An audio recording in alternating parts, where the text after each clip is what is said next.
I think it's going to have a run on the Enjoy going into the bus stop. Oh my God, what a pass. He got it done.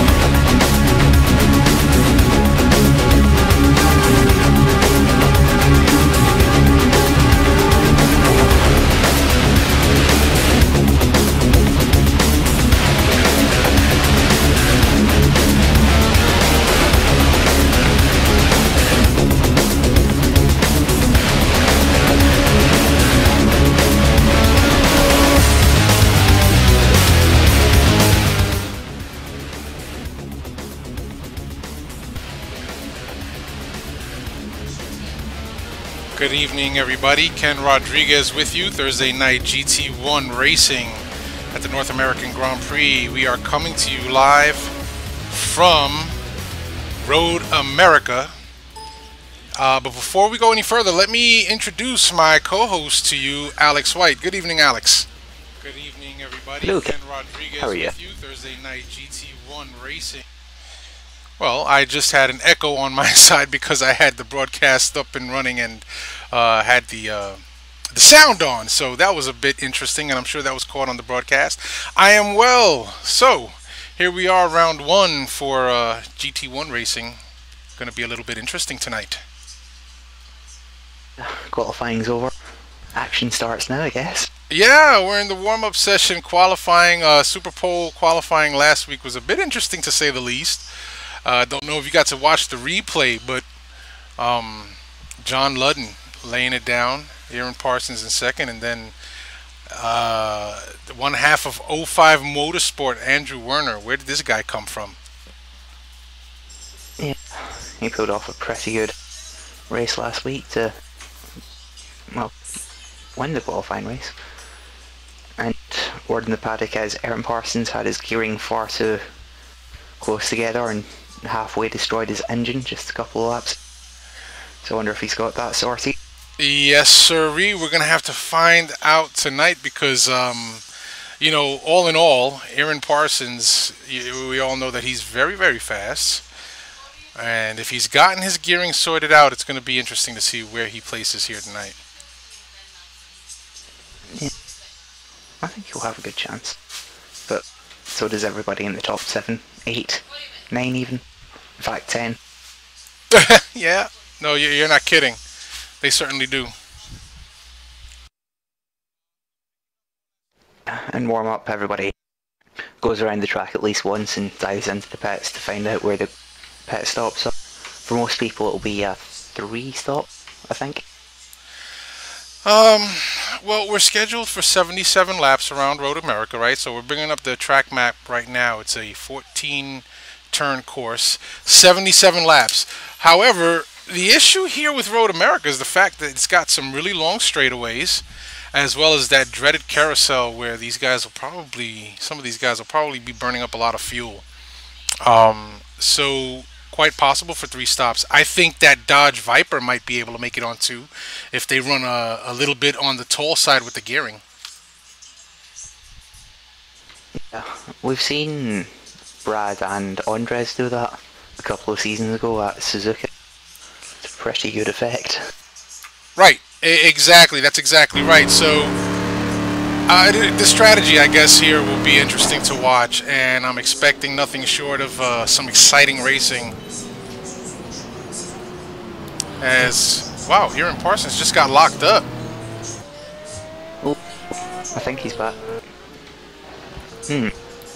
Oh, that's not good. Yeah, now he's back, and you know it's not good. We've been seeing a bit of that this season, especially over in GTR2. I mean, in GT2, and we've seen it several times here in GT1. So, as a matter of fact, last week I was even dropping frames, and interestingly enough, I found the culprit of my frame dropping while I was broadcasting. It was my cell phone that was connected to my Wi-Fi router and just gobbling up tons and tons of bandwidth because I had applications that were updating.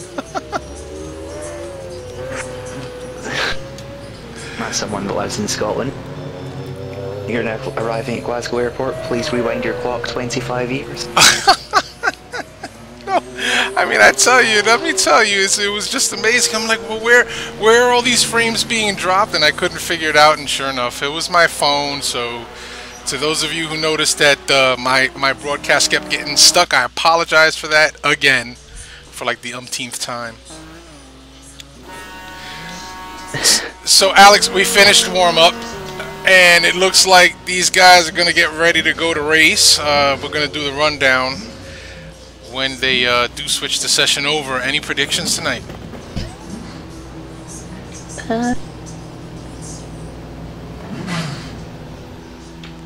Not yet. Let me think about this. Okay. Alright. I think John Ludden, Brad Maris, Aaron Parsons,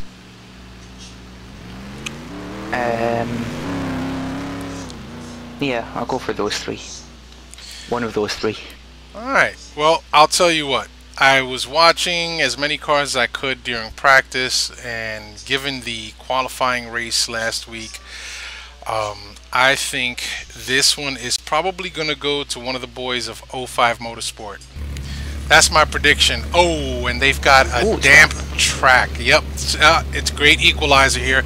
But I'll tell you what, why don't we go ahead and start running down the starting order, starting in first and on pole position, John Ludden. Aaron Parsons will start second, Andrew Warner in third, Juan Monroy in fourth, and Brad Maris in fifth. Al Merriman starts sixth, Cyril Montgomery in seventh, David Poole in eighth, Ryan Schleif in ninth. That rounds 10th is Marty Uren. And starting in 11th, Thomas Schubeck. 12th goes to John Wathen, Connor Swain in 13th.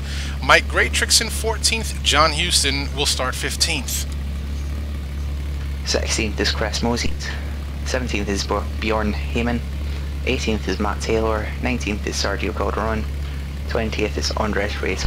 Starting in 21st, Gup Douglas. 22nd, John McIntyre. David Rowley, who is substituting tonight, will start 23rd, and Christian Hamilton will start in the 24th spot. And that is your running order. So, it's 90 degrees Fahrenheit and damp. And I'm thinking it's going to change things up a little bit. The conditions are light rain, and the forecast is for rain. Yeah, that really throws a pretty big spanner into everybody's approach to this race. Like, as of right now, it's because it's raining and it's damp, probably best to take the intermediates. Although the conditions can and probably will change. Well, we heard in the drivers' meeting that this track here, if it does go wet, it takes a long time to dry, and the racing line is very narrow, so it's going to be interesting to see for sure, to say the least. We've got about 5 seconds. I see that David Poole just... Oh, Aaron Parsons. Okay, he's back, and we are about to go green here at Road America as they rev their engines and get ready to go. And it's got a great start for Parsons. Yeah. He leaves John Ludden ahead and leads into turn 1. We can see spray already. Yeah, this is going to be interesting. I'm trying to keep it on the first corner. Everybody makes it there cleanly. Yeah, everybody made it through okay, huh? Marty ends up 6th, 1-1 rising 5th. Werner's 3rd.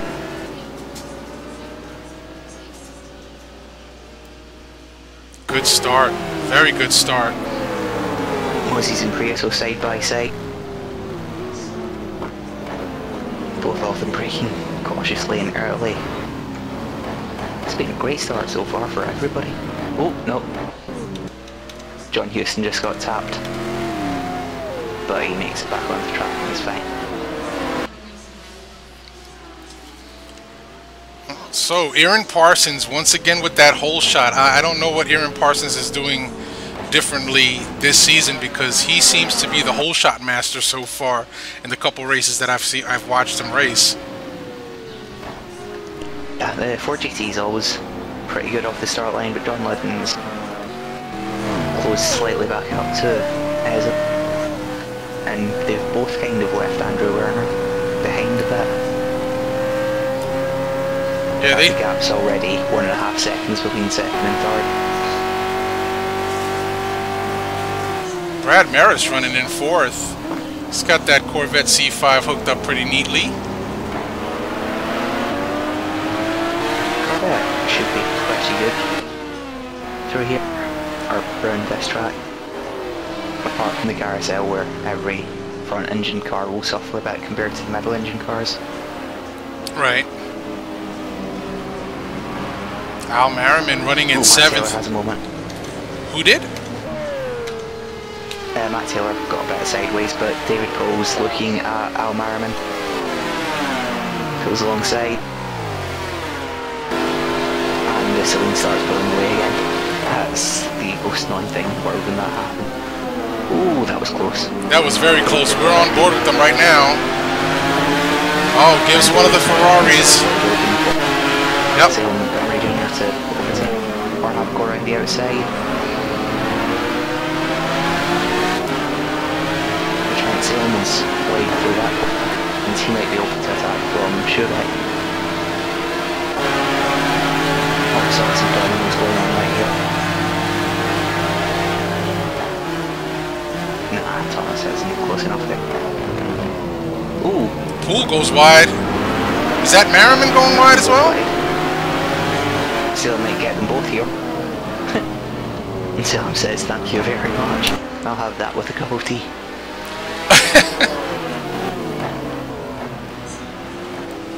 Some great racing going on early on. On board with P10, Thomas Schubeck looking up ahead at that battle for P6. It's a 1, 2, 3, 4, or 5 car battle.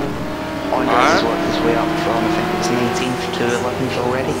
Well, I'm as far back as Chris Moses in P12 right now, and it looks like there's a heavy battle going on from 6th all the way back to 12th.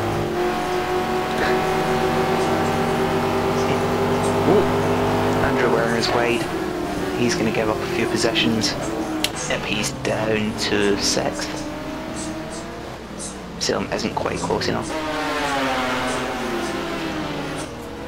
Meanwhile at the front, Ez is just pulled out 2 second lead over John.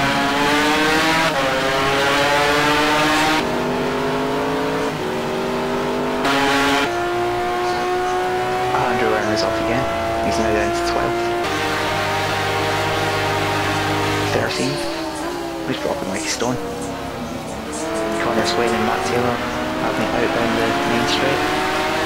Matt Taylor in the Aston, Connor in the Viper, and Matt gets the pass down. Just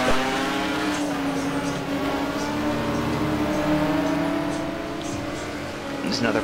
Nah. Nope, Great Tricks is off.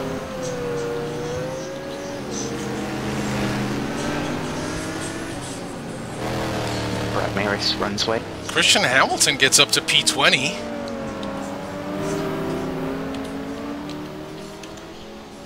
And is looking at Sergio. Although the Lamborghini's not that great in a straight line. 3.5 second lead over John Luton for Aaron Parsons. Juan Monroy about 6 seconds back from the leaders.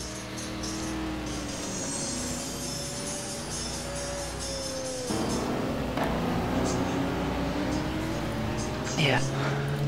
Oh, Wathan has them all. It looks like the very close racing, however, is in that P6 to 12 range.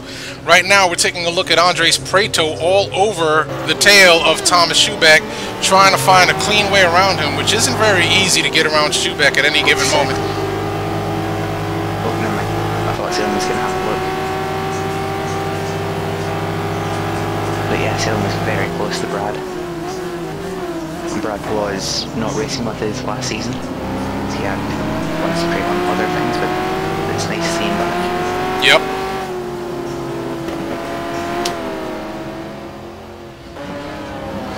Ooh, Connor and John having it out through, I think that's Canada corner. John does the up and under.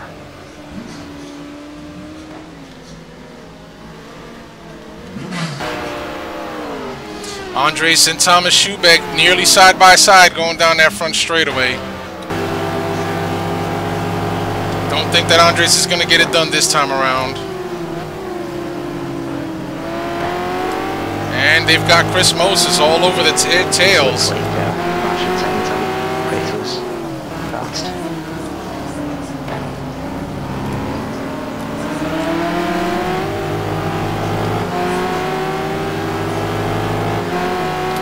Chris is in this lane, so he should have a bit of advantage over both of those, the Corvette and the Ferrari,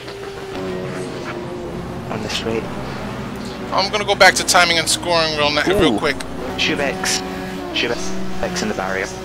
Oh, no he's not. And he's falling. Did you happen to notice if he went off by himself? Did he get some help? Nah, he lost the under braking. Ooh, Chris has a moment through the fast right.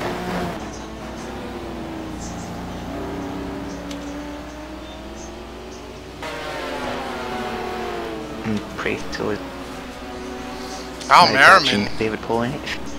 Merriman is having a great race. He's up there in 7th. Brad Maris in 6th. Salem in 5th. Marty Uren in that... Salem just had a... Did I... Marty go up to the... Yeah, I'm watching this. Places you don't pass. Yeah, we're on board with them, and boy, Salem trying to find his way around that aging Lamborghini, but he's driving an aged F40 himself. What is this, 1990s? This is a nostalgic battle.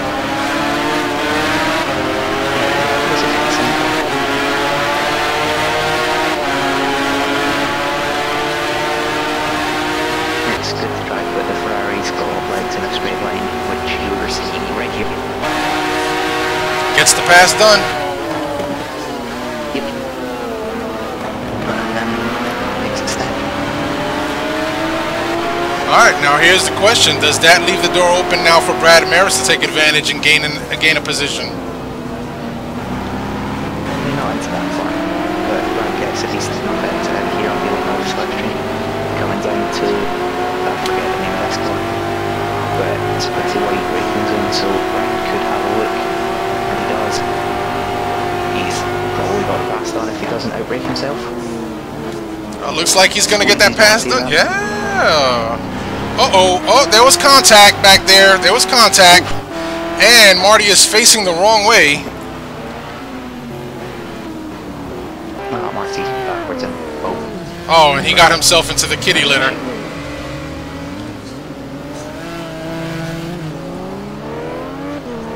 and he's dropped 14. Yes, he did. Boy, that I think the competition committee might have to take a look at that one. That gives an advantage to Matt Taylor, Ryan Schleif, John Houston that move up in position. Now Al Merriman has lost 2 spots to Chris Moses and Andres Prieto, who are having an epic battle right now. Yeah, this track should suit this lane more than the Corvette. But unseen by the cameras, 1-1 right is up to second. And John Ludden is down to third. Yeah, I see that. Juan Monroy's got that Ferrari F40 hooked up pretty nice around this track.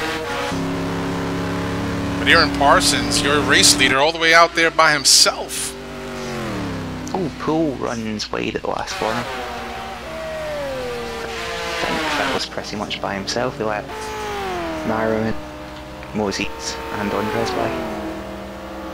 And Chris might have a slipstream here. Oh, he's... Don't think it's going to be enough to get by Andros. Nope. Did I just call him Andros? That is so bad of me. That is just so bad of me. Andy, We'll just call him Andy Black, because if you take his name and literally translate it from Spanish to English, it is Andy Black. I didn't know that. Bjorn Yes. Kane is in the pits. Oh, we've got another battle between John Houston and David Poole going on. John Houston getting the advantage and getting the pass for P9 on... Oh, something happened to David Poole. Got caught up. It's not me, I hope. It is me again. Yeah, he was a bit... Well, he was off the track earlier on, which wasn't good. And, ooh, Moses and Prieto are really close through the carousel, slim with all the front grip. And that's close through the kink. If Chris... Ah, right, they're both off in the grass. And Chris loses out a bit.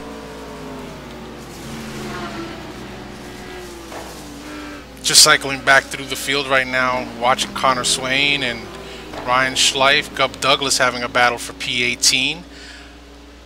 They're in the back of the pack. John Wathen running in 20th. Mike Graytrix down to 21st. And Mike looks like he's got some heavy damage to the front of his car. It's going to certainly cause him some speed. That's going to tax his speed abilities around this track, especially on those long straightaways.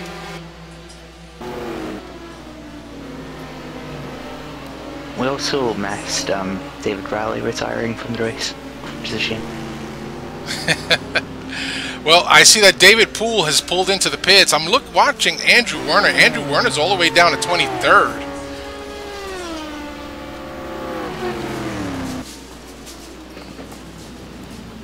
Race leader Aaron Parsons all the way out front. Let's go back to timing and scoring. See what that gap is. 8 seconds. Andrew Werner might have had a pit stop. Going from his last lap time, or 3:12, unless he's been off in the gravel for he's also got a long time. He's also got a cut there, so very interesting to see. I believe that perhaps the 05 Motorsport boys have decided that whatever tires they went out there on are just not suitable to their cause, so they've pulled it into the pits early. And you know, considering that we're only on lap number 6, that's definitely going to throw a wrench into whatever strategies they may have started this race with, and we'll have to take a second look at what they're planning on doing for the remaining, I don't know, what's 2.5 hours? Yeah, maybe they've gone short stint, long stint, long stint. Just try and stretch the fuel out as long as they can. That'd be interesting to say the least, but this early on in the race doesn't give you much of a competitive advantage unless you are absolutely planning on making up that time by jumping folks in the pits. It's going to be interesting to watch. Yeah. Oh, Chris has got past Andres. Oh, we're looking at a three-way battle right now for P9 between Schubeck, Matt Taylor, and Marty Uren. Yeah, Marty was quicker than these guys earlier on in the race. Ooh, Matt's wide. Yep, he gets by Matt, so that's one down, and he's now got Tom Schubeck in his sights. Although Matt might be able to get a slipstream back, probably a bit too far back to pass him. Yeah.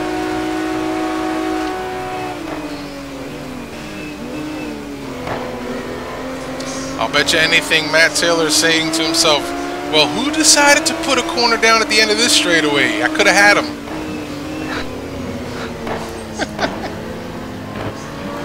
Oh, Matt Taylor having to get off the throttle and on the brake going through that apex. That just threw his chances out the window for the time being of catching Marty Uren.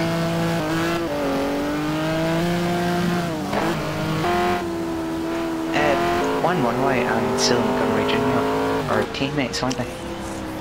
It looks that way. An impromptu gathering of two drivers here, both driving the Ferrari F40. Don't know if they're actually running as a team this season, but they're certainly driving the same car, and Juan Monroy and Salem Montgomery running 2 and 3. If they're teammates, then they're running brilliantly just now. Wow, Brad Maris, Chris Moses having an epic battle right now. As they come into Canada corner. Ooh, Chris Moses just does not have enough to get it done. Not this time around.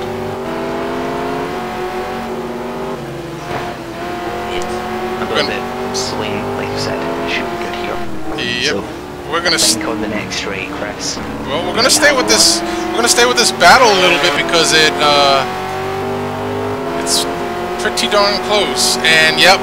So here, Chris will have the advantage over the Corvette, going down that long front straightaway. Up the inside, Celine's brakes aren't as good as the C5's. They're rubbing it in. Yeah, Chris gets passed on, which is nice.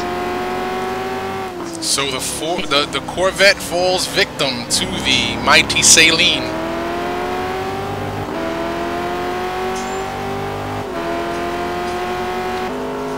Juan and Salem are teammates.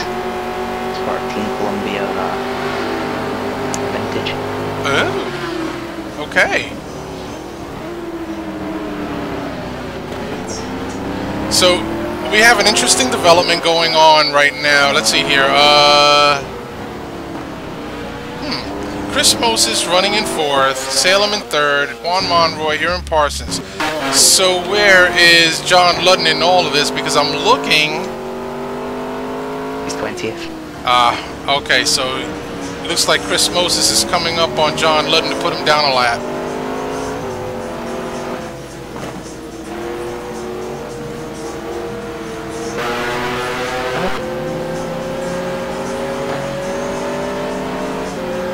No, that's...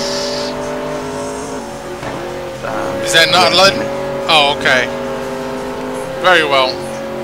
Sorry. But Chris Moses is driving like a man on a mission tonight, Alex, and he's got Salem Montgomery just ahead.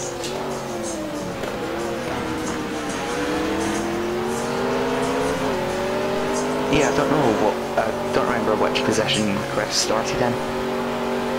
But he's driving rather well right now. Yeah, he is.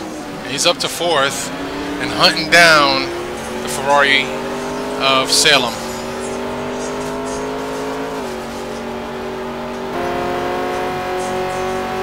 I wonder if you go really, really difficult. Oh, Salem's looking for wet parts of the track.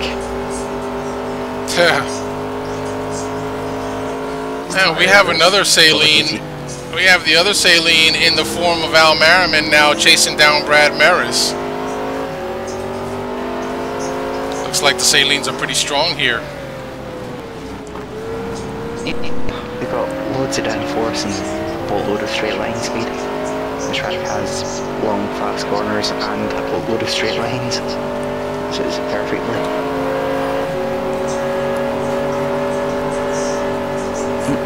Oh, Al Merriman takes it off, trying to get around Bjorn Heyman, gives him the lights. Bjorn Heyman backs out of it to let Al Merriman through. That was a scary moment. So now Al Merriman can go ahead and focus on chasing down his good buddy and co-host of the Monday Night GT2 races, Brad Maris. And Andres Prieto up to P7 is right behind Al. Also trying to get around Bjorn.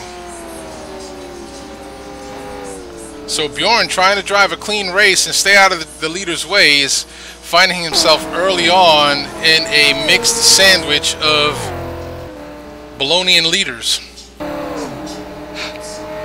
And Connor Swain jumps into the pit as well.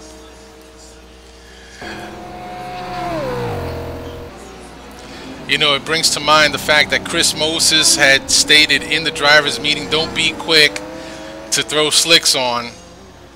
So, wondering how that's going to play out for some of these guys here. Looking back at the timing and scoring board, we still see that it's 96 degrees Fahrenheit and damp. Conditions are rainy, forecast is rainy, so I don't know.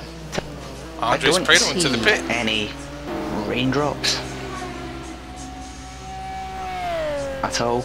Maybe some of these guys have started on hard wets, right? And they've just gone. Well, some of them are in the... Well, we have several that are in the pits. Connor Swain, Mike Gratrix, Andres Prieto, who was up as far as 6th. I'm sorry, as far as 7th. He's now in the pits as well. So, interesting to see them in the pits so early. No doubt for tire changes. We'll take a look at Andres. So, Juan Monroy's last lap was a 2:04.1, which is faster than Aaron's by 9/10. Just about a full second. Yeah. Yep, Prieto's up on the jack, so he's taking tires. So looking at Parsons' times, 2:05 flat his last time around, and Juan Monroy with a 2:04.145. That's very quick. Yeah, his next lap was a 2:05.4. I wonder if one can sort of try and keep the pace going and start to catch Aaron.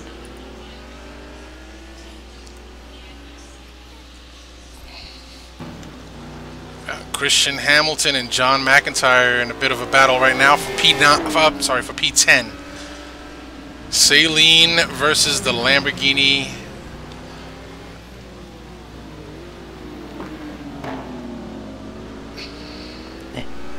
The Saleen should be a lot better on the straights, so it'll be very difficult for Christian to pass. Well, he's got to run on him. Not into there. Okay, he went into there. Ooh. Just about keeps it on track. I said I'd say something nice about Christian on the broadcast. That was a nice move, Christian. Yeah, it was. So he gets the pass done on John McIntyre, and John McIntyre last week having had some engine problems. Looked like he was over revving his engine on his downshifts to help him with the braking, and ended up blowing the engine on that Saleen. And I believe he is trying to avoid that this week. Brad Maris in the pits. I think it's time for anybody who had like the hard wets on. I don't think anybody would have started on soft wets unless we're taking a massive risk, which is unlikely. Well, PMR Racing up to 3 and 4. Juan Monroy still in second, and Aaron Parsons still out there. I would certainly love to know what Aaron Parsons may have started on, but whatever he did start on, my guess is that he's going to run it out and not relinquish the lead, perhaps until his first pit stop window. Yeah, I guess it was probably intermediates. I think he's also increased the gap to from 1 to 8.7 seconds. Well, if he's on intermediates, boy, I gotta tell you, they've gotta be heating up really bad around here. Yeah, he's looking for some. Yep, he's looking for damp track to kind of cool them tires off as he comes down that front straight. The fastest laps in the process.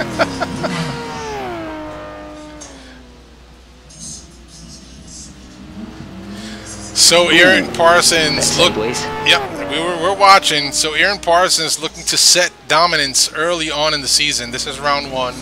It is a 3-hour or 77-lap scheduled event. I am not exactly sure how the damn track conditions are going to affect the outcome of this race in terms of time or laps. It will still be on laps. I think they're going fast enough to do 77 laps. Yep. And boy, that's a long race around 12 here. Just now, so we're a 7th of the way in.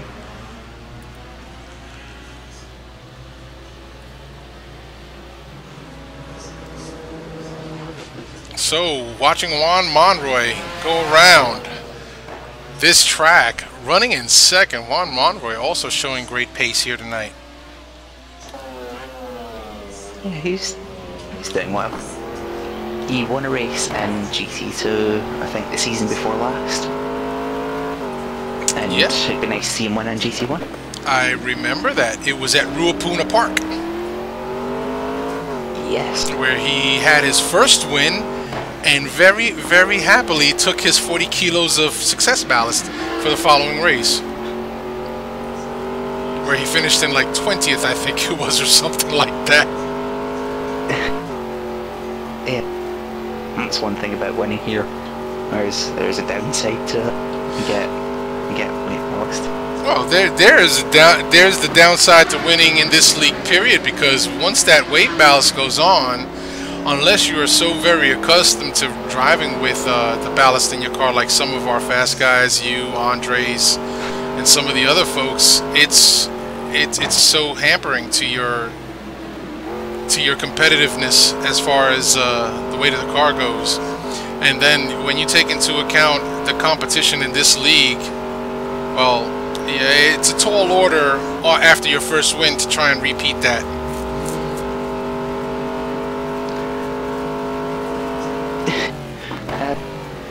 Yeah, it's... And I'm talking about for those that are still up and coming, like the Juan Monroys and stuff like that, after their first win, to try and repeat another win or even a top 5 with 40 kilos. It's very difficult around in this league. Yeah. The competition here is like straight out the top drawer. It's fun. Yeah. Boy, so Andrew Werner running in 23rd, man. He was so very strong last week in the qualifying race. He was strong early on in this race, and something happened. Perhaps poor tire choice has put him all the way at the back of the field. Mike Graytrix is in 22nd, who has also went through a pit stop already.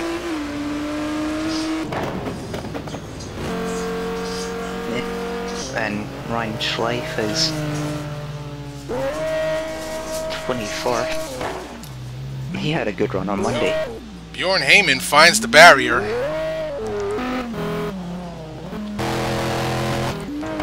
That's not going to help. Oh, and we got a Porsche off in the kitty litter again. Now, Marty Uren is back in 17th, but Marty Uren did have a pit stop, and Gup Douglas is 16th now into the pits, and Matt Taylor leaving the pits. Brad Merrison 14th and Luden 13th. Poole up to 12th. So some of the early fast guys have all opted to come into the pits, and it looks like they all took on tire changes. I think the fast guys earlier on were on hard wets, which will have gone off, which will explain why they were fast early, then pace dropped. Yeah, no doubt. So it's the intermediates can run in sort of dryish conditions. Just need to be really careful with them, but they're slower than slicks. Yeah, for sure they are. I mean, we're just looking at the track and ambient temperatures and the conditions. It's still showing damp. Tell you what, Al Merriman has lap times of a 2030. Aaron Parsons is back to the 205s. The gap between Aaron and Al Merriman is now 13 seconds. Last time I looked at it was 20. So Al Merriman is 5/10 up on whatever lap's fastest right now. Wow, He might start 203's on slicks. I'm thinking him and Chris opted to start on slicks.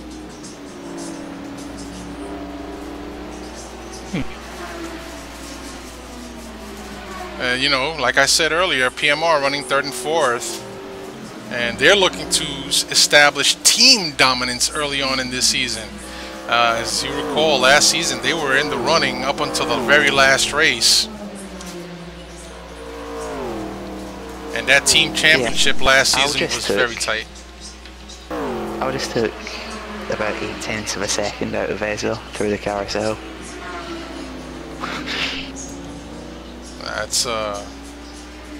That's pretty incredible.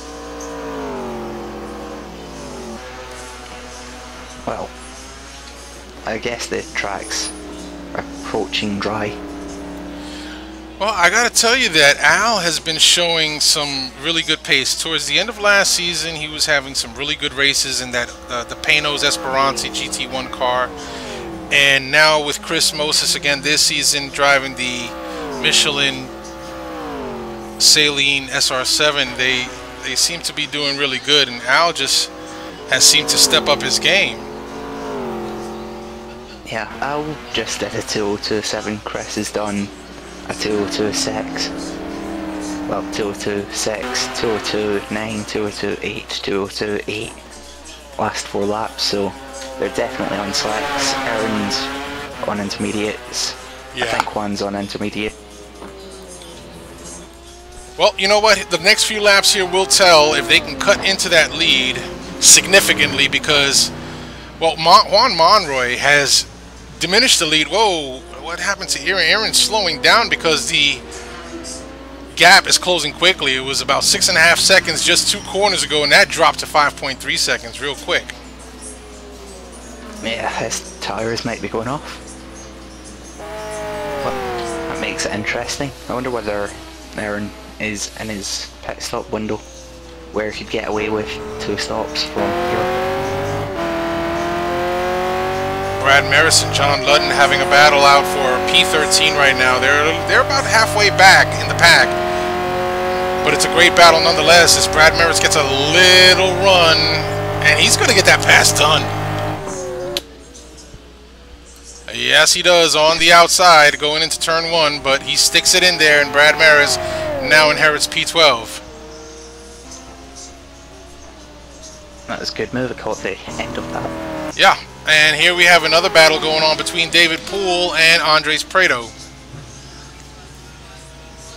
Watching these Porsches last week around this track, they were very fast and very hooked up. I don't seem as hooked up this week. Although Christian Hamilton's up to 9th, which is nice to see. I said I'd say nice things about him. I'm saying nice things about him.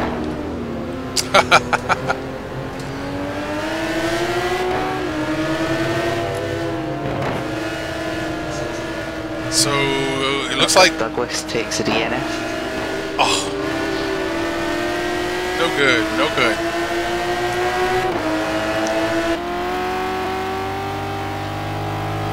Gap in front is like 4.5 seconds, and I was 7 seconds behind. He's just taking a sledgehammer to that lead of Ez's.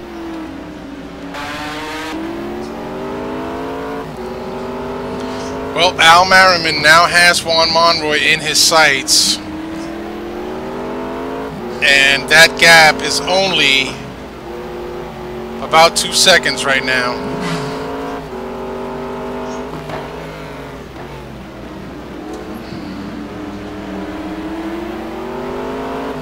Now looking at halfway, expect Al Merriman to just breeze past Juan. But Juan's got a good car in the straight, so... Well, the lap times are pretty similar between Juan Monroy and Al Merriman, so... But clearly Al Merriman with the pace, because he just keeps chipping away at that lead, and then right behind Al is the pit wizard, Chris Moses.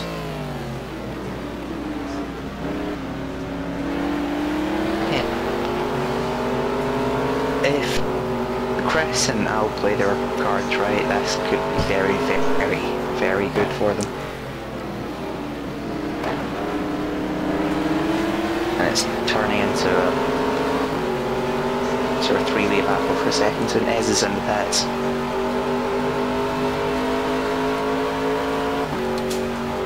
Under what tires it takes. Yeah, we caught that. Takes like snap. We caught that on the broadcast. Now, what's funny is that I'm watching Juan Monroy. Juan Monroy dipped to the inside line to try and find some dampness on the track to cool off his tires, whereas Al Merriman and Chris Moses stayed right on the racing line. So I think you called it, Alex. These guys might have started on slicks. which will put them in great. Was close enough to get a slipstream now. Maybe. Yep. No, he won't get it into this corner. Yeah, he's getting the slipstream. I don't think he'll get the pass done though. This car miles off. Oh, one of the Porsches went off there in that corner.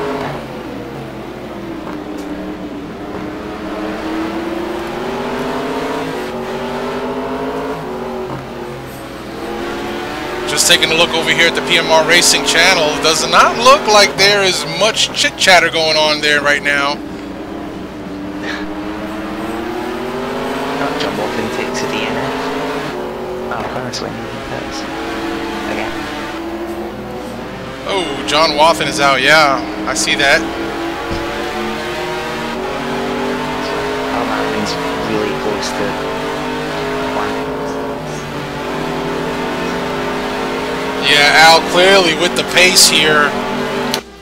He's going to take a look on the outside and back down the inside. Whoa, this is going to get dangerous coming into Canada corner. Oh, Al overcooks it. Al overcooks it and loses it. That's going to give the opportunity now to Chris Moses gets by. Now Chris Moses in P1, Juan Monroy in second. Al Merriman still holds on to third. That was unfortunate. Oh, it certainly was. And you know what? He clearly showed pace. Juan Monroy now dipping into the pits.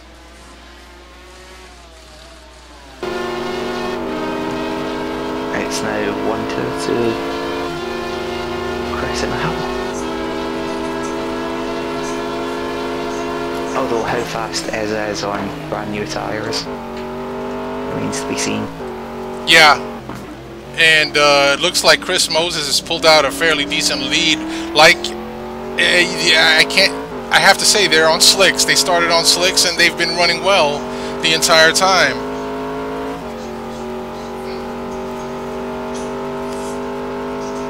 Yeah.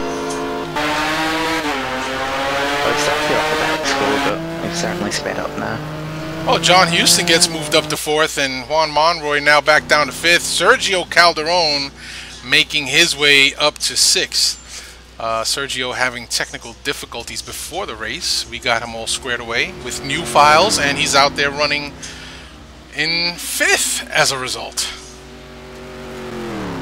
Doing pretty good lap times as well. Yeah. Let's go back and take a look at that.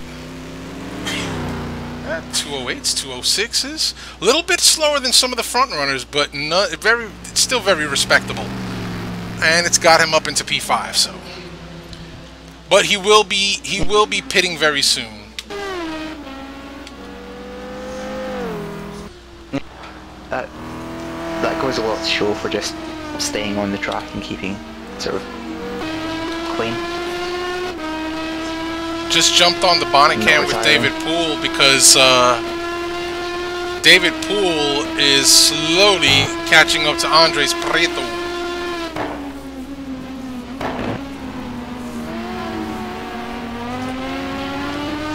Didn't David really? Yeah, he did. So he'll be on slightly older tyres than pretty much everybody else. Well, because now everyone's leaving the pits on. Well, we know the ones that are on the oldest tires are PMR Racing, without a doubt. Yeah, this is 3/10 up on whatever lap is the fastest right now. So Ez is pushing. Juan Monroy comes out of the pits in 12th.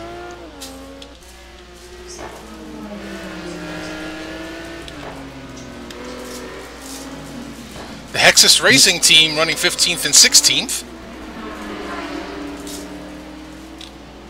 Ez just got past Schubeck. There's about a 5-second gap between Aaron and Juan, which is about the same as it was before the pit stop.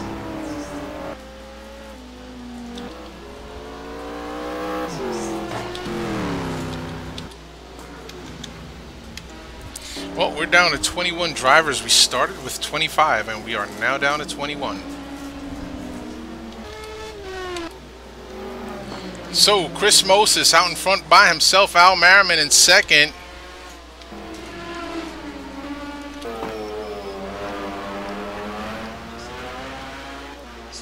Salem Montgomery in third, still a ways back. Sergio is still traveling around this track looking for some moisture for those perhaps overheated and worn down intermediates. It will probably be time to come in and say, yeah, I need new boots. Yeah. Oh, Chris is in the pit. Ooh, he gets a bit sideways turning in. Marvin's in the pit. Much less dramatic than Chris. Under his own pits as well.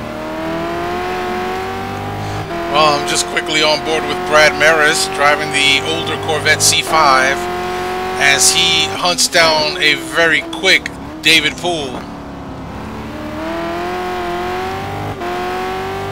Yeah, Salem now takes the lead.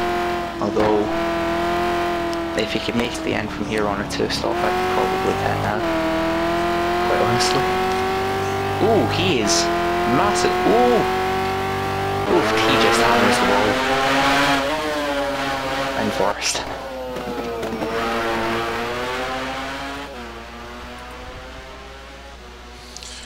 Well, Salem has been consistently or semi-consistently running at the 204, so his pace is good enough to keep the lead for the time being.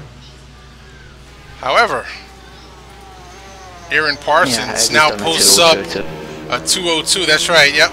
He just put up a 202. And he's got, well, he's all over the back. Whichever back marker that is going into the last corner.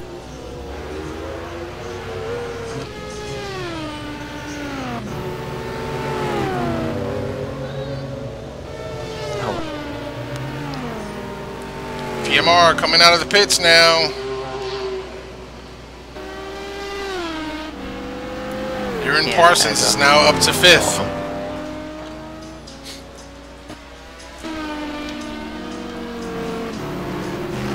We're now on lap 20. Aaron Parsons now about 3 seconds back on David Poole. Brad Maris gets by David Poole. Sorry that we missed that, folks. But Brad Maris now up into 3rd. Brad Maris having already had, or not. Yes, he had his pit stop some 8 laps ago. Brad and Andres are teammates as well. And Anger Racing. Yes, sirree. Anger Racing it is, yep. Andres and Gerhead. Whatever that is.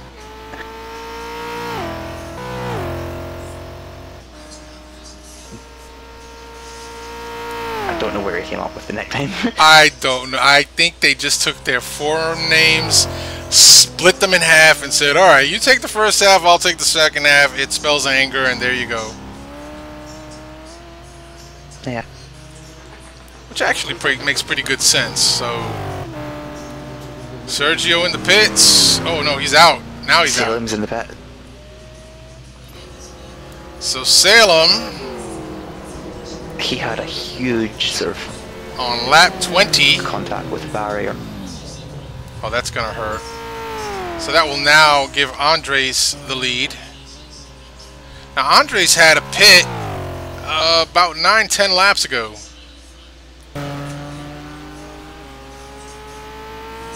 Yeah, Brad and Andres are comfortably in the 201s. Ez is in the 201s. David Poole is, oh, 202s, 201s. In other words, everyone's pushing. Yes, sir. So the Aston Martin team of Matt Taylor and Ryan Schleif running P14 and 15, they're running close together right now. And it looks like Matt Taylor's got some heavy damage to the passenger side of his Aston Martin.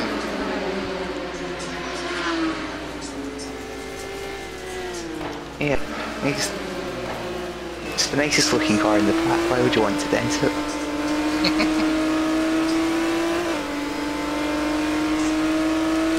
So Alex, early on for the draft night in GT1, we heard mention that this is possibly, quite possibly, the last season of GT1 racing. What are your thoughts on that? If they move Thursday night to Assetto Corsa, it'd be nice. If Assetto Corsa improves their netcode, it'd be excellent fun. I think it would also. I know that they released a trailer just this week of their pit stop functionality in Assetto Corsa that's coming out in the next release or the next couple of releases. So the video was quite interesting and very detailed. So probably going to take a supercomputer to run those graphics the way they show it. But then again, for league racing, it's not important to have it anyway.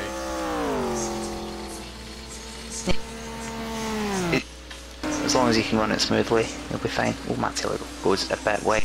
Well, I did upgrade my CPU, and I did upgrade my graphics card, so I am ready. Excellent. And that this computer is only several months old.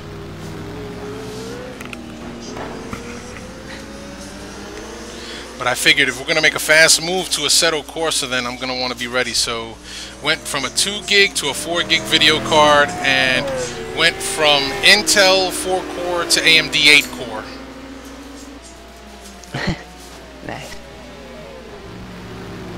Yeah, that's not bad. Assetto Corsa is pretty good.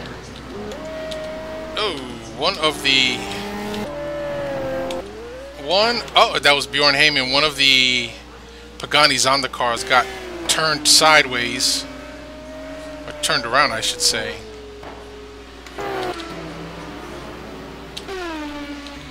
Because he's a bit of a schmozzle. So, Andres Prieto out in the lead, going through the carousel, and his partner, Brad Maris, now running in second. Brad Maris has got that wheel turned to the right. Yeah, all the front engine cars through the carousel, because all the weight's over the front wheel, it will just be constantly understeer, and it's the most horrible feeling you can get in this game. Well, you know, is when you've got it turned as far as you can go and it won't turn. You know, you would think, oh, David Poole losing it in Canada Corner has to get out of the throttle. It's going to give Aaron Parsons a run now for P3. David Poole says, not quite yet. But it would make you think that the car would have better traction considering the weight of the engine in the front. But then again, that's what inertia does. Oh, Aaron Parsons! Oh, Parsons! Into the barrier! Oh! He was trying to get as good an exit as he could out the last corner and just floored it slightly too much. Yeah, and that's giving him some aero damage. I don't know how bad it's going to be. But that drops him down now to 5th. 6th. 6th. As I Chris... think we should add that to the collector's item. As Chris Mose is having a top speed run on Aaron, gets past him. So I can only think that Aaron now is probably going to have a time trying to get by Chris Moses. Yeah, it's very... Actually, it's incredibly rare to see a mistake from Ezra. Yeah, you're not kidding. It really is. I can't actually remember the last time he made a mistake on his own. Well, it looks like this was an under pressure mistake because he was trying to get by or get the run on David Poole. But David Poole, I guess, just kept, you know, keeping his calm head about him. And oh, Aaron getting sideways again. Settle down, buddy. There's still a lot of racing to go and a couple more pit stops also. So you don't need to win the race just yet.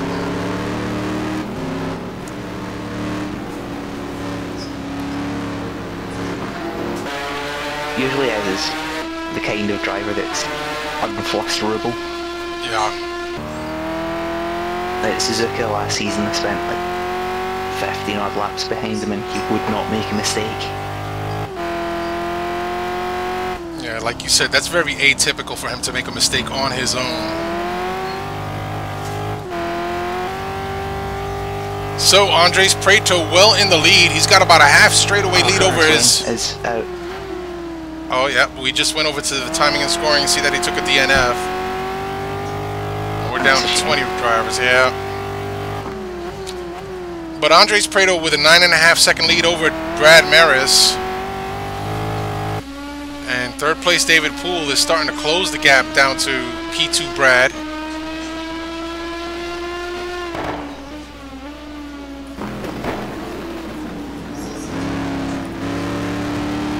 Right now the closest battle on the track looks to be between Chris Moses and Aaron Parsons for that P5. So we saw Aaron lose it just a little bit under pressure trying to get the run on David Poole for that long straightaway. It didn't happen and he found the barrier. We know that he's got some aero damage. Don't know just how much effect that's having on his straight line ability, but it looks like the Saleen is able to stretch its legs a little bit down those long straights. I think Ez is overdriving a bit as well. It's going from how early he's turning in and how much he's clobbering the carbs.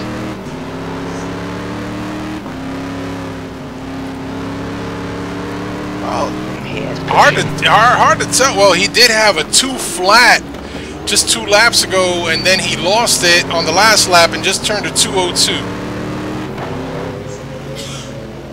Yeah, that was with the really, really slow main straight, so I think that time's really relevant. Well, not. I know what I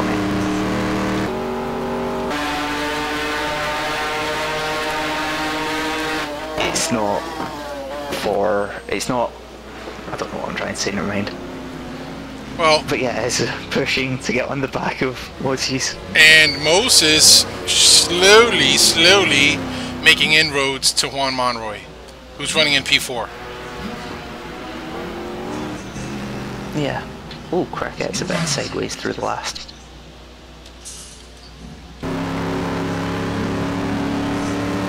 So we jump on the chase cam behind Aaron Parsons, looking ahead to Moses and Monroy as they travel down the front start-finish straight and into turn 1.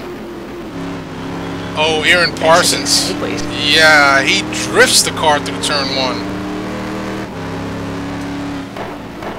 The car usually goes faster if you've got it pointing in a straight line.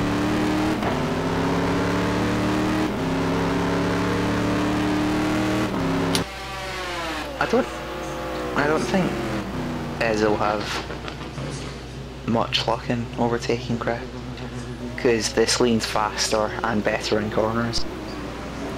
Right.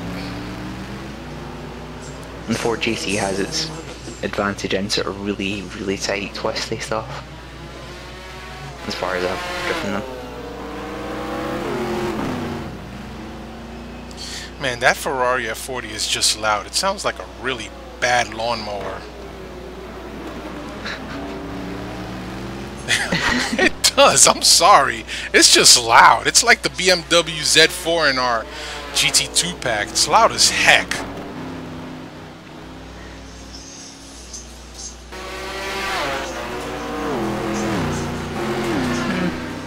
I don't think it sounds that bad. Well, I'll tell you this much. When I'm on board with the F40, I can't hear you when you speak. That's loud.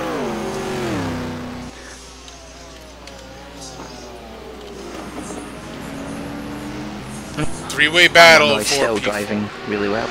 Yeah, he is. I was just saying that there's a three-way battle for P4 though, and now Aaron seems to have gotten himself together. Yeah, he turns in really late. Chris gets a bit on the car. Yep. He's got a run here, but this lane should go away soon. See, as it jumps back into the slipstream, and I tend to get a second to go at a pass, and brakes really early well. Great battle for P5.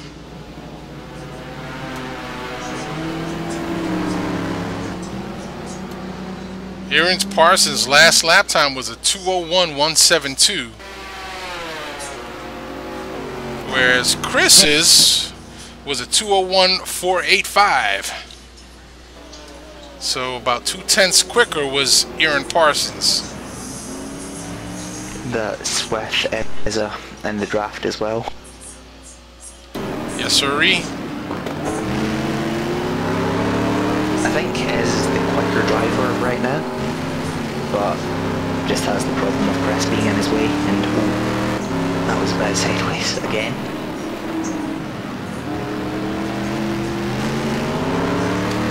Aaron Parsons not able to lay down the power to those rear wheels too soon, because as we are seeing, when he tries to, that Ford GT just goes sideways on him. So through the carousel, sorry, go ahead. We're now on lap 26. So we're getting there. Yeah, so through the carousel, Aaron Parsons gives a little bit of room to Chris Moses and quickly closes the gap again. It's almost like these two are playing a game of cat and mouse. Will need to be clever about where he closes in on him and where he tries to get past, because with Chris's straight line speed, if he passes just before the last corner, Chris will be able to get him straight back on the main straight. Yeah, no doubt. So we're going to cycle through the field here real quick, see where some of these battles are going on. No, there's one between Matt and actually their teammates, not mine. Yeah, the Salines have been running nose to tail for some laps now. That hasn't changed much. We were just taking a look at them. Salem Montgomery Jr. in 11th. John Houston up to 10th. And John Ludden back in the pits.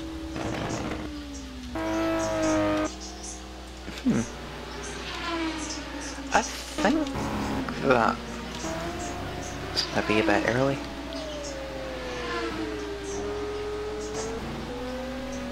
Maybe. I don't know if he can make one stop it from here. Yeah.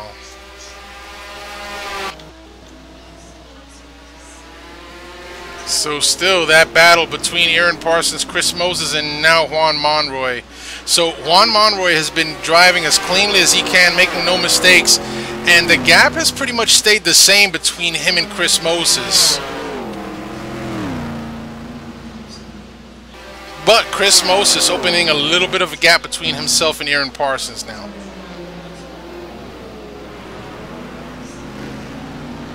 I think Chris will be able to have a look at one too.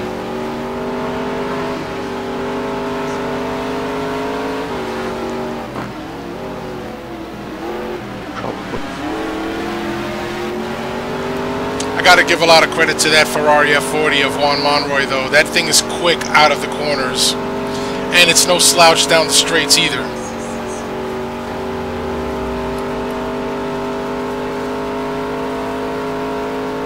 Chris just did a 2:00.3. Not bad. Yeah, not bad at all. 0.361 to be exact.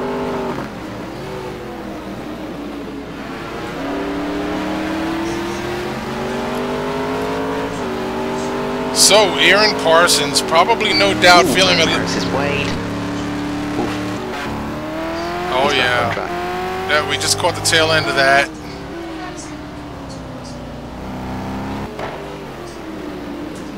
Well, things are. Brad and Andres are clever with their pit strategy from here. They could be pretty good. Well, I'll tell you this much. If Chris Moses stays in the draft of Juan Monroy, he'll be exercising some fuel conservation for that saline. Could help him out a little bit. Aaron Parsons now closes up the gap as they go into the carousel. Juan Monroy, Chris Moses, and Aaron Parsons. P3, 4, and 5. Yeah, it's the closest battle on track, I think. Ooh, Christian Hamilton and Ryan Schleifer having it though. but the most important one is Oh, Juan Monroy getting 2 wheels on the grass. It's going to give Chris Moses a run, but Chris Moses has to brake check himself as they go into Canada corner. Oh, that was a scary moment. So Chris Moses backing out of it is now letting Juan Monroy get away slightly.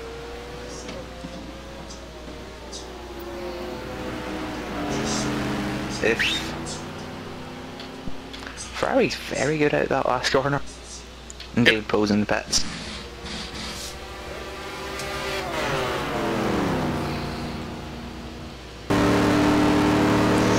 Aaron Parsons and Chris Moses slipstream. Not going to get it done for a pass into turn 1. Juan Monroy goes a little bit wide. Oh, Aaron Parsons to the inside. Oh, Chris Moses went wide and got into the grass.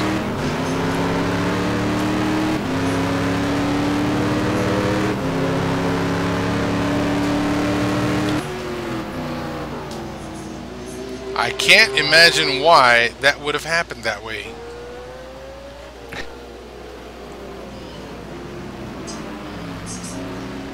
So, Juan Monroy is running in 3rd. Aaron Parsons now in 4th, and Chris Moses is in 5th. Al Merriman running out there by himself in 6th, and Marty Uren in 7th. John Houston in 8th. Salem in 9th, and Ryan Schleif rounds out your top 10.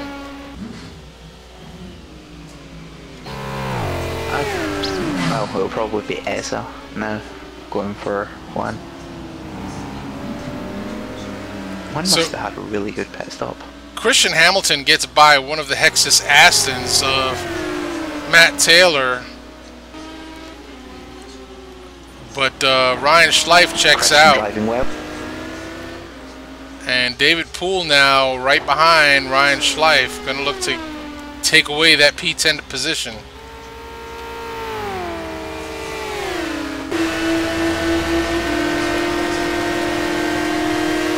Matt Taylor getting around Chris Hamilton.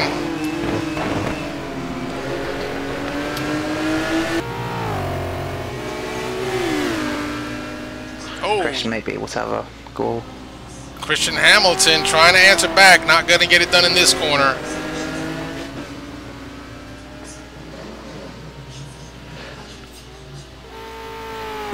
It's just got really tricky for Eza unless Juan makes a mistake, because there is no way the Ford GT can keep up with the F40 in a straight line. Very difficult indeed. So Eza's going to be stuck behind Juan unless Juan makes a mistake.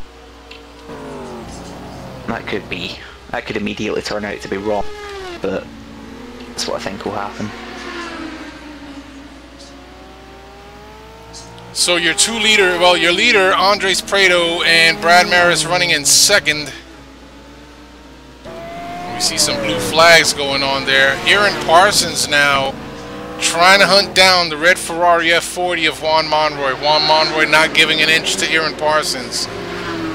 And as you stated, not going to be easy, not an easy task for Aaron, but there's a caveat in all of this. That's right, they are coming up on traffic, and traffic can make the difference here. So we're going to jump on the bumper cam with Aaron Parsons as he gets into the slipstream of the red Ferrari F40 with those back markers just ahead of Juan Monroy.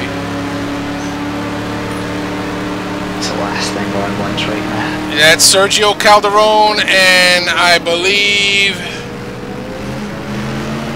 John Ludden.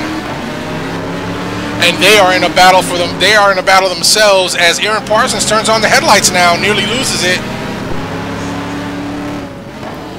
So Sergio Calderon going to pull out of his battle with John Ludden.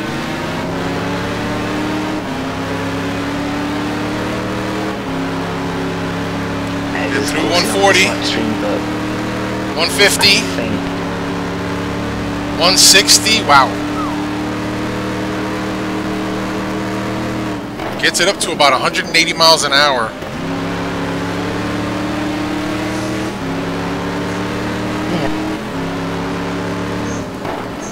What's that, 290 kilos? Something like that? 290? 280? I don't work in kilometers an hour.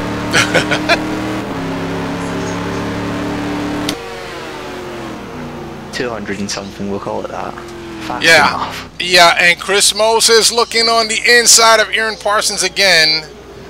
Nope, not gonna happen, but boy, Chris Moses was awfully close. So things are starting to... Al Merriman has fallen off the pace a lot this time.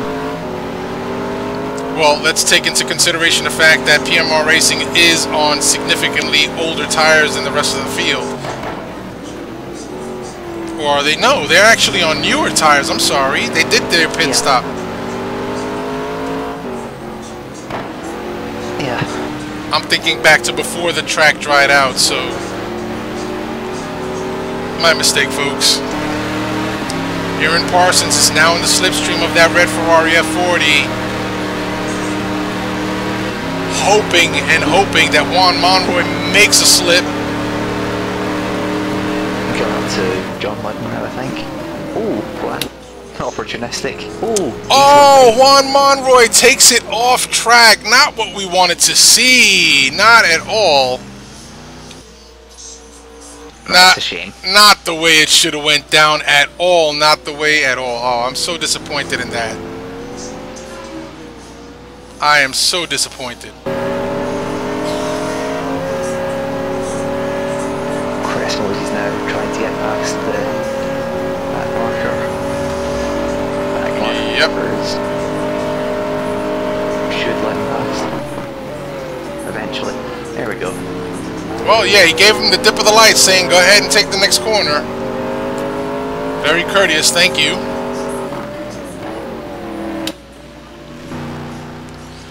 Boy, Juan Monroy right now must be heated inside that helmet of his, asking himself what just happened. He is down to 5th, and he took some aero damage on that off to the left front of his Ferrari, so that certainly is going to hamper his abilities here slightly. Yes. Well, then now we've got Chris Vieza again. Yeah, so this battle is still raging on, but it looks like Aaron Parsons may have a little bit of pace because he's opened a slight gap to Chris Moses, ever so slightly. But Chris Moses trying his best not to let Aaron Parsons get out of his sights, at least not too much.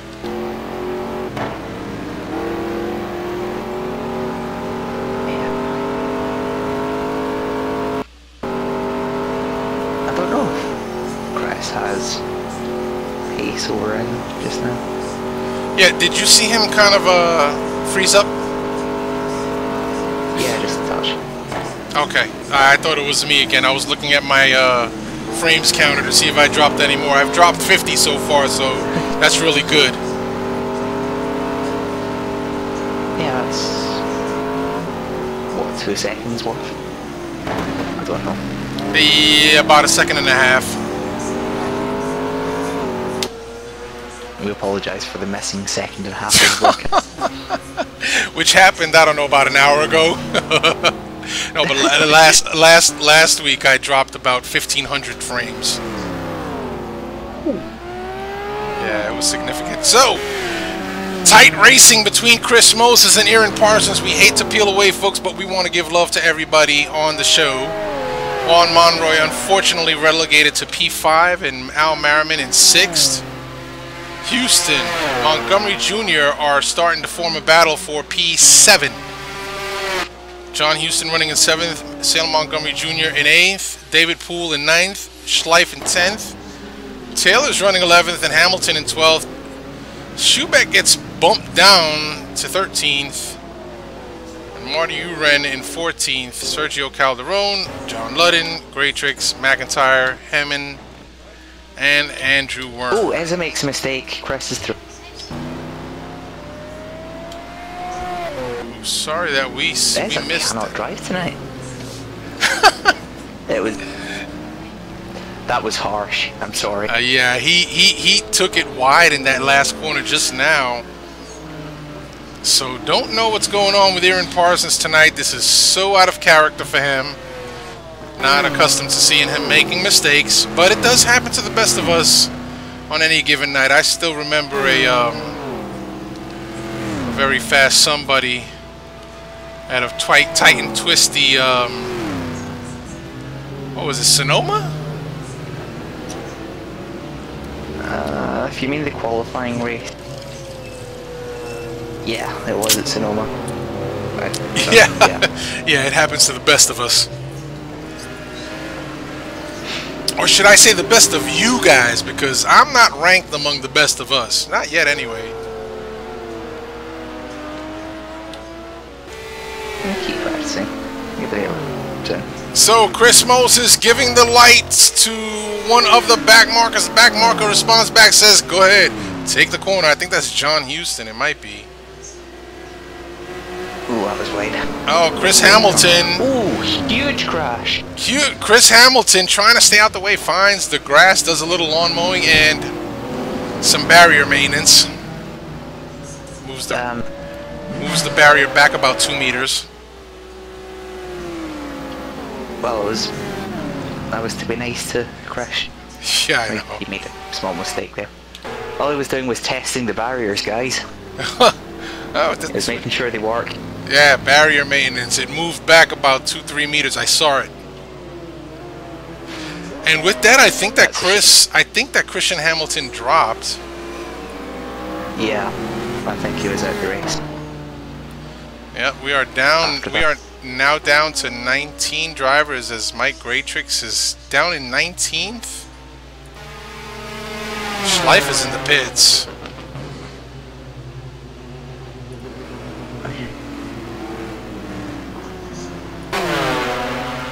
Wow, close battle between Salem Montgomery Jr. and John Houston. Montgomery Jr. all over the bumper of John Houston. Will jump on board with Salem. The very loud lawnmower, Ferrari.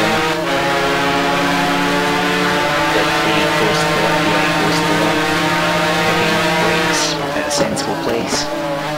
Sensible place. I think we're fine. Yeah, it's fine.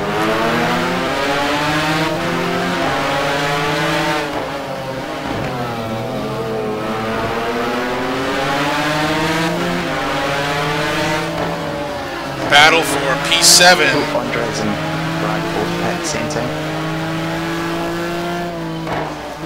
Salem and John Houston come through Hurry Downs and make that left now into the carousel. Looks like Salem is going to get the advantage here as he pulls out a slight lead over John Houston.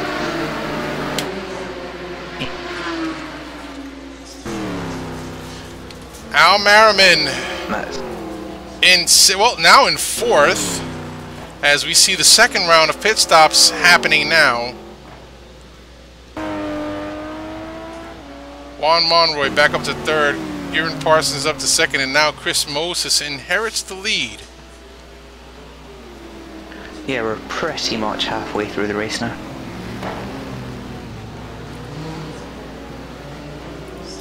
"35 laps in out of a scheduled 77. Still a lot of racing to go. So Anger Racing are both in the pits. Yeah, you can one stop from here, I think.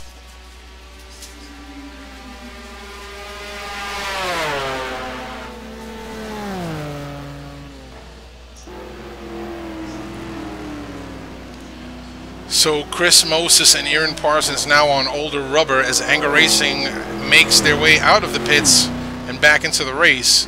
So just wondering how this is going to switch things up. I see that saline of Chris Moses went wide, almost putting 2 tires out on the grass.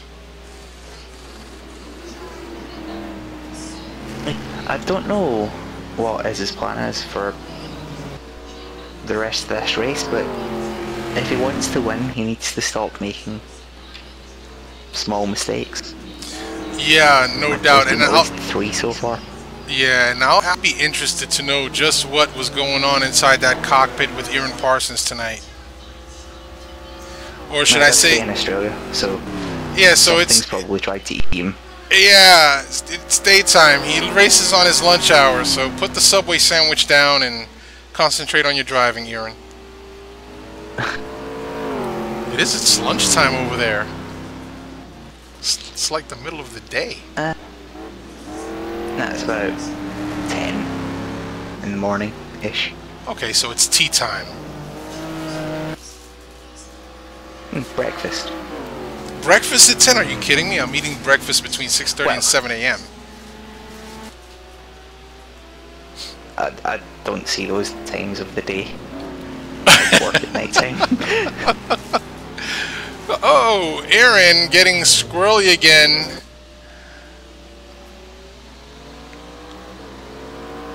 As he tries to close that gap to Chris Moses.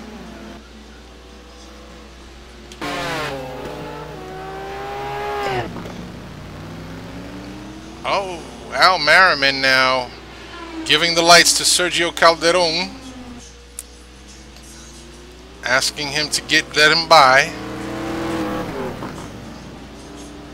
And we see that the blue flags are waving, and Sergio gives Al the lights. Thank you, Sergio. In that pit stop of Anger Racing, Brad seems to have had the slightly better pit stop, as the gap's no longer 10 seconds, it's now, we'll go for 7 or 8. Well, yeah, about 8 seconds behind his teammate Andres Prieto. So, ooh, Ez is in. Interesting, very interesting strategy by Anger Racing, to say the least. They were one of the early ones to pit, if I'm not mistaken. Yeah, they were. And yeah, they're stretching out the fuel as far as they dare to go with that Corvette. So, like I said, interesting pit strategies by Anger Racing, and we're gonna have to see how this pans out at the end of this race. But I would assume, because of the early pit stop, like you said, a short stint, long, may just be a benefit to that Corvette.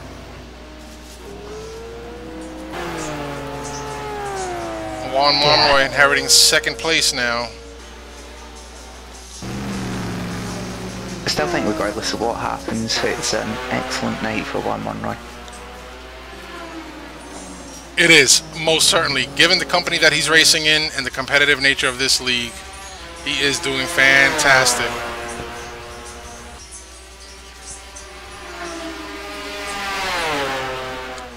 Montgomery Jr. jumps up to 4th.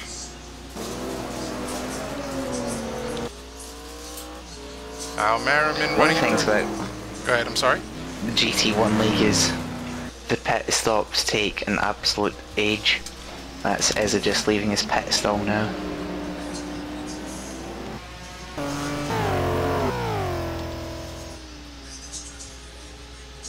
Yep, looks like... So if you can minimise the time in the pits, then that's always a good thing, especially in GT1. Well, the temperatures on the track right now are pretty high. They're 103 Fahrenheit, and the ambient temperature is 91 degrees, sunny conditions. I don't think that these are optimal conditions for double stinting tires. What do you think, Alex? Not with the length you have to go on them. From here to the end of the race is still an hour and a half, I think. Yeah, so I don't think, I mean, if the strategy, let's say like Anger Racing, short, long, double stint then again, they did that in the middle of that damp track condition. We saw them go up on the jacks, so, but had it been dry or stayed dry, then you can double stint your first stint tires into your second and then change for the third. Perhaps, that's just me babbling about stuff I don't know. It'd still be an hour and a half on tires, and at this track you get pretty large tire wear. Yeah. Ooh, Ezza. Bloody hell, that's another one. He just ran wide out the carousel. Ooh. Well, Aaron currently running in 9th, David Poole up in 8th, and Brad Maris in 7th, Andres Prieto in 6th. John Houston, who was in 5th, now into the pits. I think this is beginning to look quite good for Andres and Brad. Yeah, quite possibly. Juan Monroy in the... Juan Monroy in 2nd, still out there. And Chris Moses in 1st as he comes down into Canada corner behind one of the Pagani Zonda cars.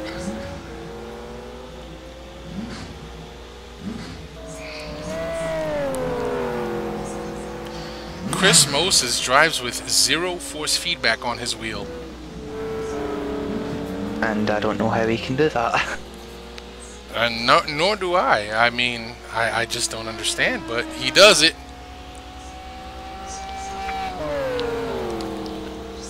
He is essentially... Although he does have one of those... Go ahead. He does have one of those ridiculously pricey ECCI wheels, I think. With no force feedback? Yeah.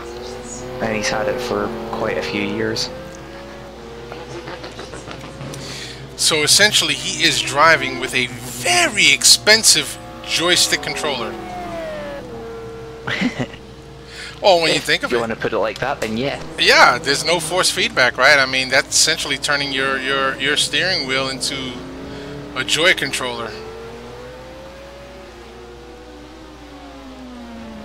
Still don't know how you can drive with no force feedback. I don't know, that's beyond me as well.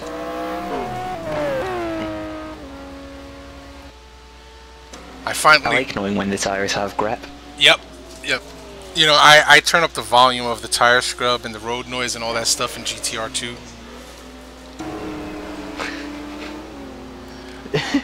Yeah, so I can hear when I'm starting to scrub a lot of speed off as best as I can anyway for my driving skill, which it's not much, but you know what? I'm here to have fun. That's why I race with you guys. I love to see how good I stay out of everybody's way. You do an excellent job, Ken. No, but in all seriousness, I get it. There's some pretty decent battles in the mid to the back field. You know, just as often as you see them up front, we get them in the mid pack to the back pack. It's a lot of fun. Yeah. Marty Uran makes his way back up into the top 10. P10 for Marty. John Ludden up in 9th. Aaron Parsons in 8th. And David Poole 7th. Brad Maris in 6th. And Andres Prieto running 5th as Andres finds a little bit of the grass and gets his Corvette squirrely. Mosey's into the pits. Followed by Al Merriman. And Juan Monroy inherits the lead and he stays out.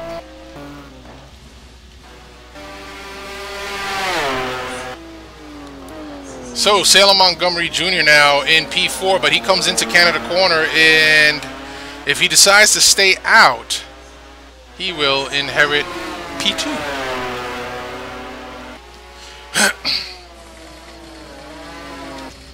Yeah, we'll still have to pit again.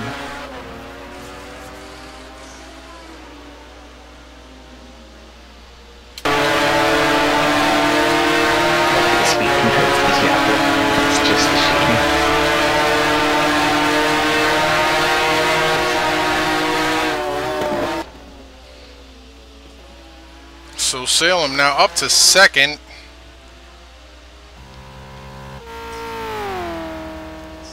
Andres will inherit 3rd.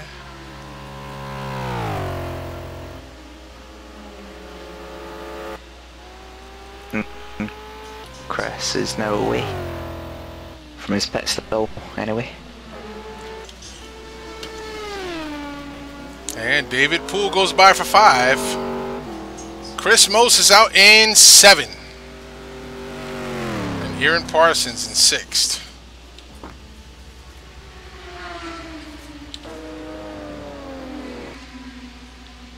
So an interesting shakeup here after the 2nd round of pit stops. I think it's looking very good for Andres and Brad. because when Juan and Salem pit, they'll have first and second. Right. And I think David Poole has to pit as well, so they'll have at least a 12-second lead over Chris. Just about, yeah. When it all shuffles out.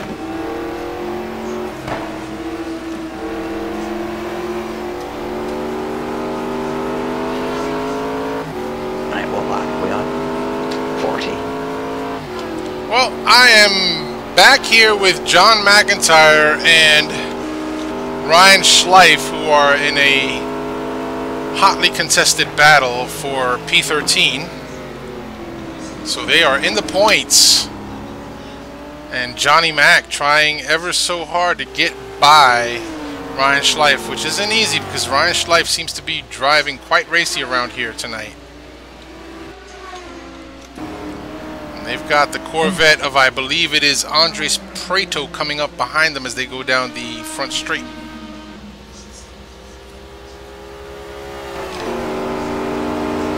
McIntyre with the slipstream. He's going to get it done on the outside.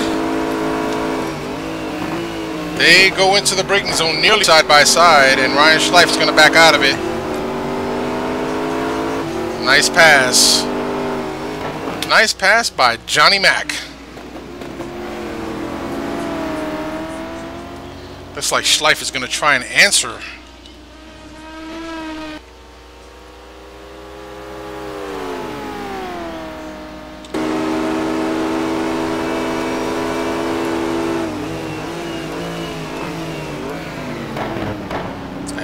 He does. So there's a little bit of ping-ponging going on between Ryan Schleif and Johnny McIntyre. Yeah, that's what I said earlier. With this track, you have to be careful about where you overtake someone, because it's quite easy to just slipstream you straight back past. It is, and then consider that this track, this circuit is a bit narrow. Yeah, it's difficult to get someone through.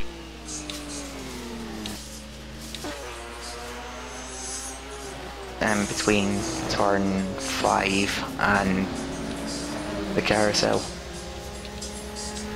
You can't really overtake very much there. Although that's one leader. P2 Salem Montgomery into the pits. Juan Monroy still sitting in first, and where are Andres? Andres coming Monroy's around. in the pits as well. Yep, Andres just around turn 14 is going to inherit the lead now.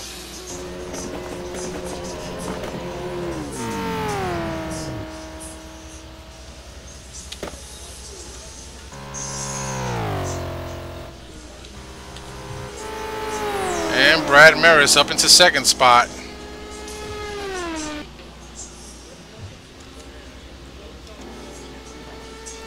So a bit of an interesting change here. How you're stating that it looks good for Anger Racing, and I have to agree. David Poole gets up into third, but David Poole still has at least one more stop to go. Looking at the timing board, we're on lap 42, and only the top 6 are on the lead lap right now.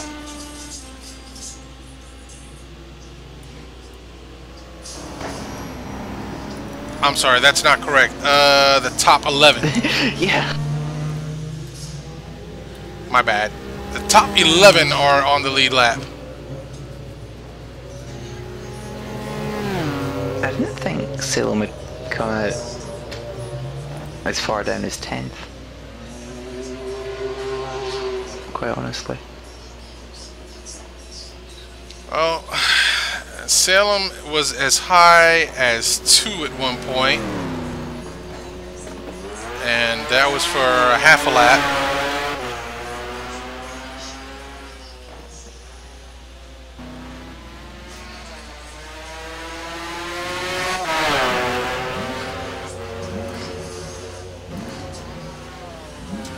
He's down behind Martin, but some of the other front runners still have to bat.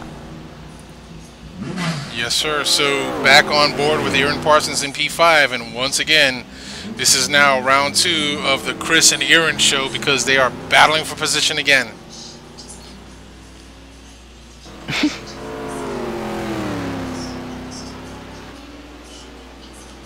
Uh-oh. Ooh, Chris was a bit wide.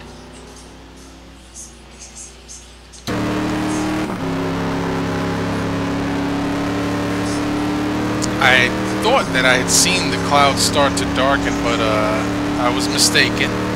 Still looking rather clear out there. Yeah, everything looks patchy cloudy. Patchy clouds, not cloudy. Sorry, with it being 3 in the morning here. Yes, sir. I admire the fact that you folks over in the UK and beyond are racing in this league at such hours of the morning, night, day, whatever the case may be. Well, it's worth getting out of bed for. Yeah, it is, and I know that you guys enjoy the competition, so certainly worth it. But right now, Aaron Parsons all over the tail of Chris Moses.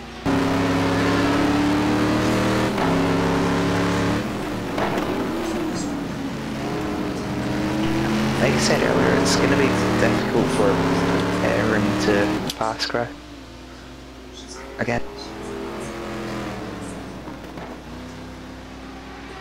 It's got to be a bit frustrating for sure.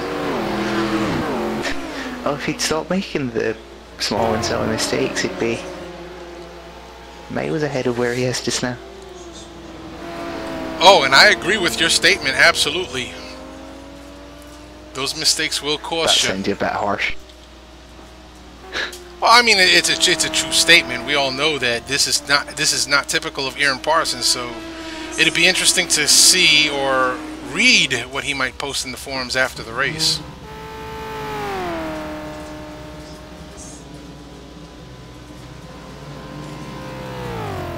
So your second place runner, Brad Maris, just kind of running out there by himself. His teammate Andres Prieto is in the lead.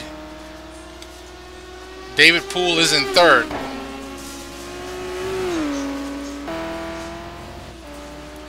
Looking back at Poole's times, his last pit stop was some dozen laps ago or so.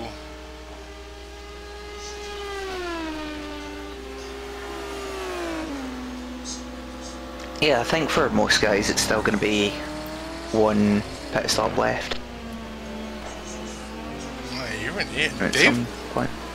David Poole has a cut on his lap times. Yeah, if he gets one more, he'll start needing to drive carefully. Yeah, not easy to get a cut around this track either. I mean, it's pretty forgiving.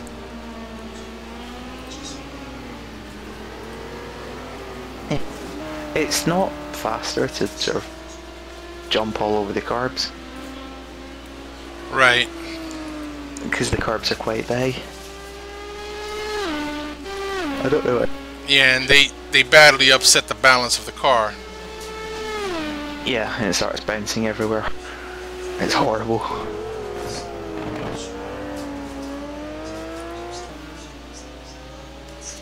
So folks right now are pretty spread out. The only real battle going on the track is Aaron Parsons, Chris Moses.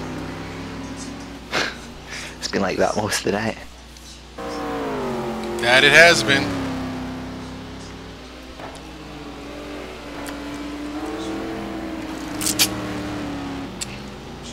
So with a little over an hour of racing left to go, I'm going to run down this quick order right now.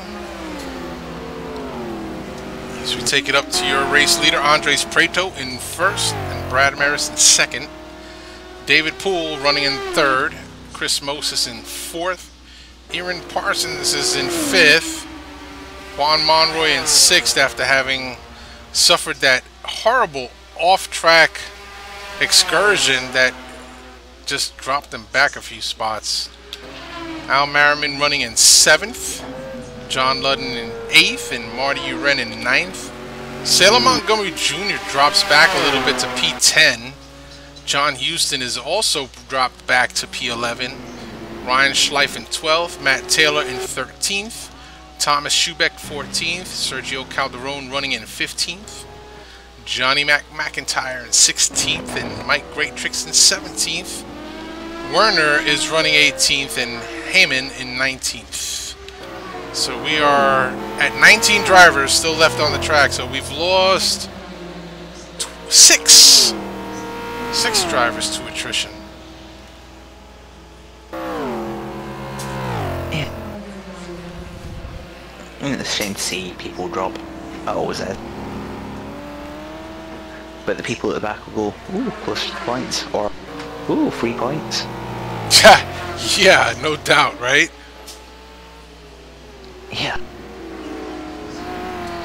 So your race leader, Andres Prieto. Prieto has recently been running in the 2 flats. He set a fast lap of 1:59.987.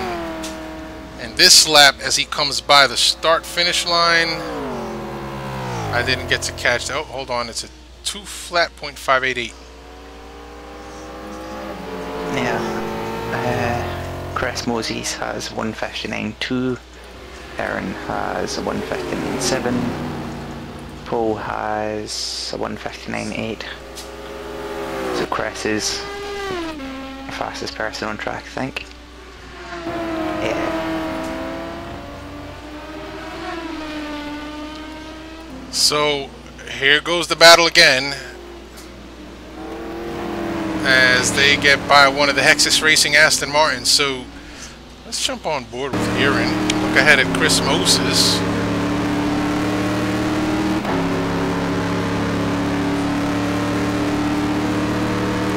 Running just under a second gap.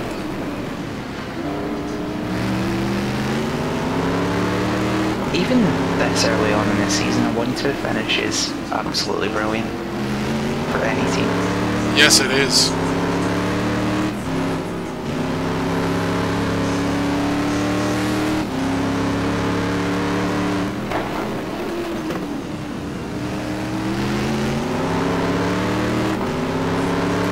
So we're on board with P5 Aaron Parsons, looking ahead at the back of Chris Moses' SR7. Aaron trying to put the moves and close the gap to Chris Moses. Chris Moses not giving he's not giving an inch.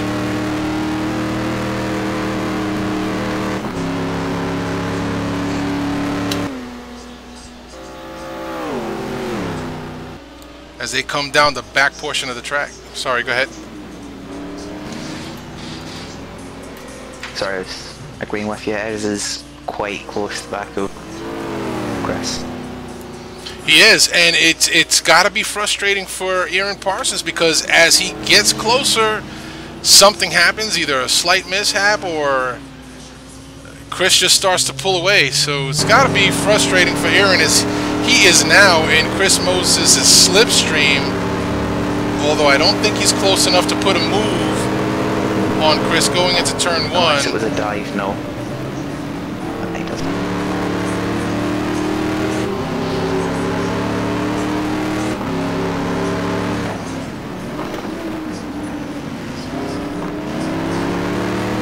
Closer there. If Fez has got a good exit, he might be able to slipstream and have a bit of a gutsy move into turn 4. Maybe not.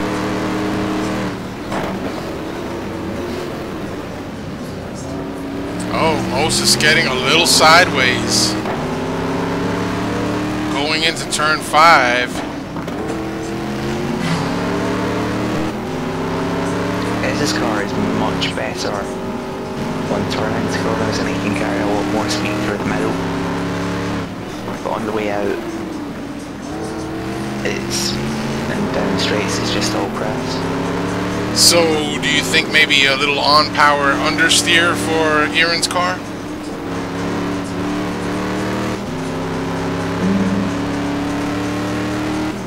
Well, the way he's driving tonight is on power, all sorts of steer. Yeah. Chris's car just looks a bit more planted.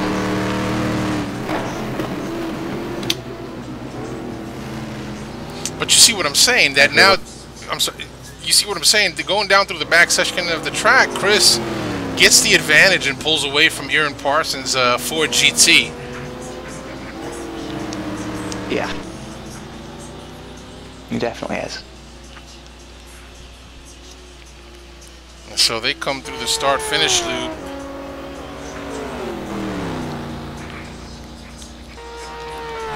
Aaron putting up a 2.241 to Chris's 159.792.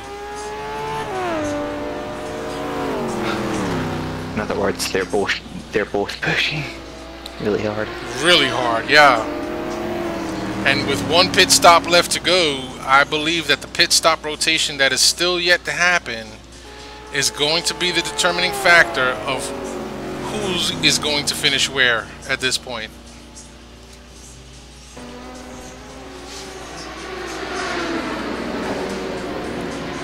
Yeah. I don't remember who pitted first between Chris and Ezra last time.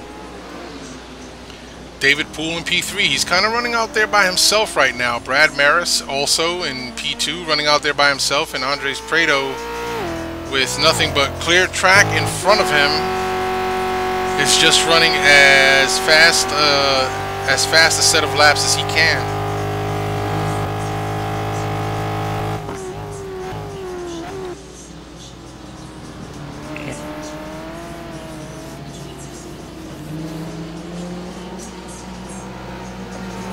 Currently working. I'm sorry, go ahead. If I remember correctly, the Ford GT uses less fuel than the Sleen,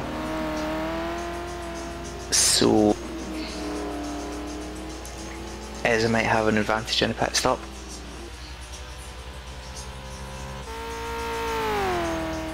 We're gonna have to check that out when the next round of pits happens. So we're currently running lap 49 out of a scheduled 77. So just under 30 laps still to go. Yep.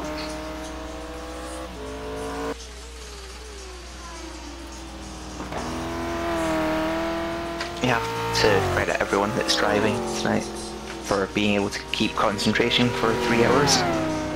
Yeah, never an easy task. Forget it. I'd have been done a while ago. And you know what, Alex? Now that you mention that, I sincerely think that that's one of the issues that some of the drivers that may have dropped already have. You know, some of these drivers are really good in GT2, mid-packers, maybe top 10, maybe top 15. And you get into these longer GT1 races, and perhaps, you know, a little bit of the concentration goes away and your mind starts getting occupied with thoughts of your girlfriend or something like that. I don't know. Yeah.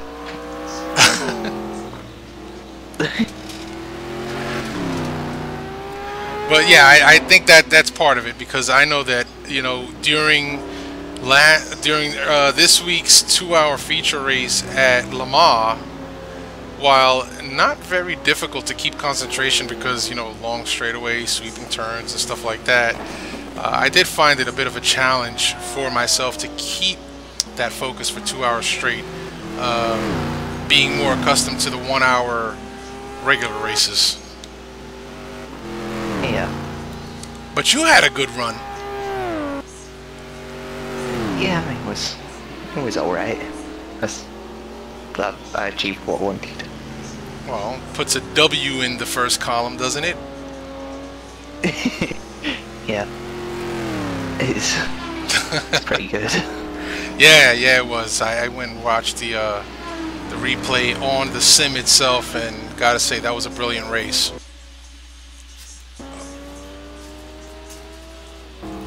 And we just dropped our second 50 packets. Okay.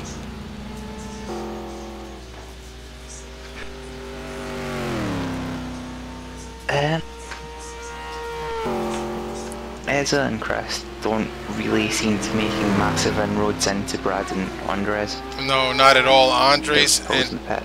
Yeah, Andres. Oh, yes, he is. So Andres and Brad are just kind of sticking to whatever strategy they came up with at the beginning of this race, it looks like, and it's paying off for them. Huge dividends right now.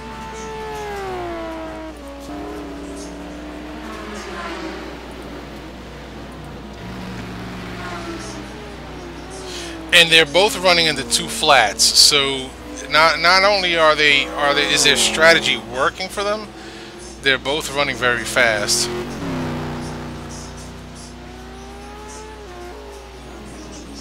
Yeah, I don't see anybody catching or passing them. Not many battles going on right now.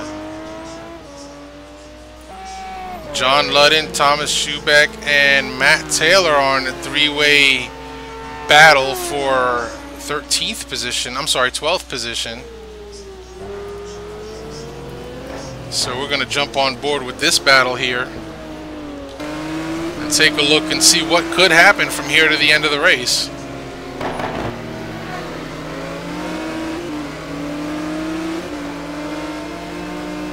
And I got to tell you that I'm a bit surprised at where John Ludden is running in P12 because, one, he's driving a car that he's very familiar with, and two, John Ludden, week after week in GT1, is one of the front runners here. So I'm a bit surprised to see him running in P12, outside of the top 10 at least.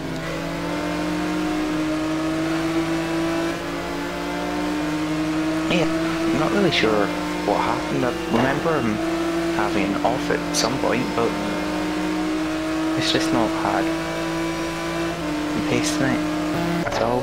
Yeah, that was kind of what I was observing too. You know, even with an off, some of these fast guys do have the ability to make up that time and still finish in a good position. It's not happening tonight for John Ludden, and like you said, he's just not showing that pace tonight. Right. Looking at his times, I think, this is a complete guess, but might be wrong, might be right. I think he'll have started on the hard wets, they'd have started to overheat, they'll have jumped on the intermediates, track will have started to really dry out, and he didn't pit. Well, he stayed out for slightly too long, then finally put good tyres on. Right. And had a decent stint and has just been in the pits. So I think he might get a couple of people back after they all pit as well. Quite possibly.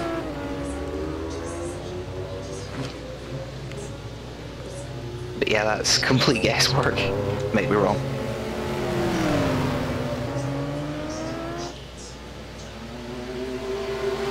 John Houston going past Sergio Calderon down the front straightaway.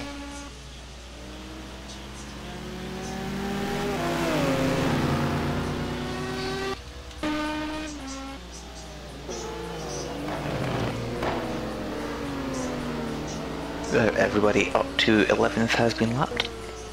Yep. Just watching this little battle forming between Tom Schubeck and Matt Taylor. Matt Taylor with a quicker line through the carousel on the inside, but looks like the Ferrari has the stronger legs coming out of the carousel and down the back section.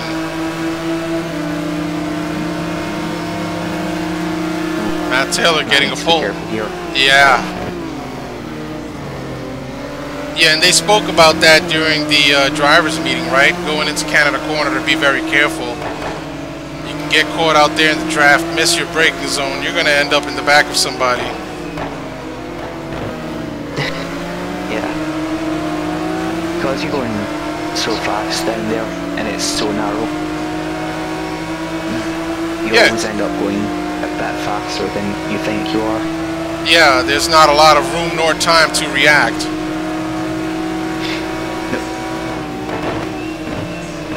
But I'll tell you, Matt Taylor is giving it his best shot right now. He is hanging in there with that Ferrari. If he gets a good exit out of here, he should have a run, maybe. Or maybe not.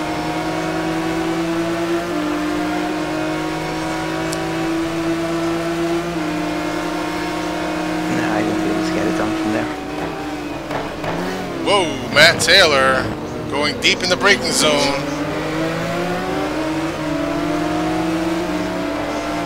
That was a lunge. There was an apex over there as well. There it is, folks. I'm sorry. It was a matter of time.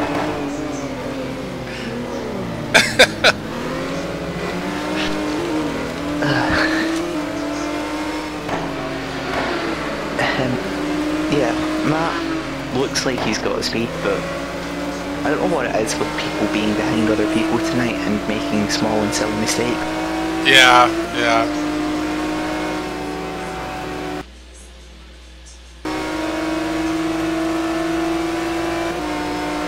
The gap between Chris and Aaron is now 5 seconds.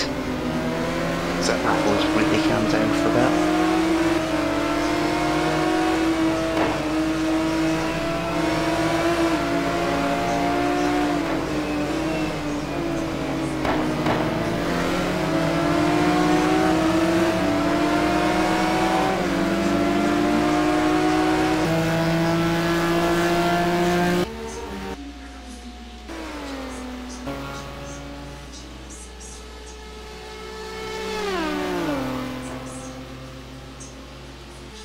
David Poole getting by John Houston. John Houston trying to answer him. Not going to get it done because they go into Canada corner. Salem Montgomery Jr. up to 8th.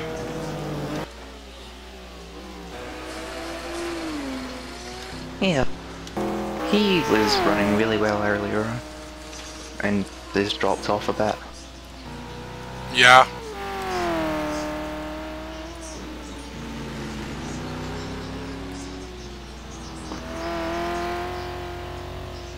Though Ez is really pushing, he's a quarter of a tenth up on the fastest. Well, the fastest lap of the leader right now.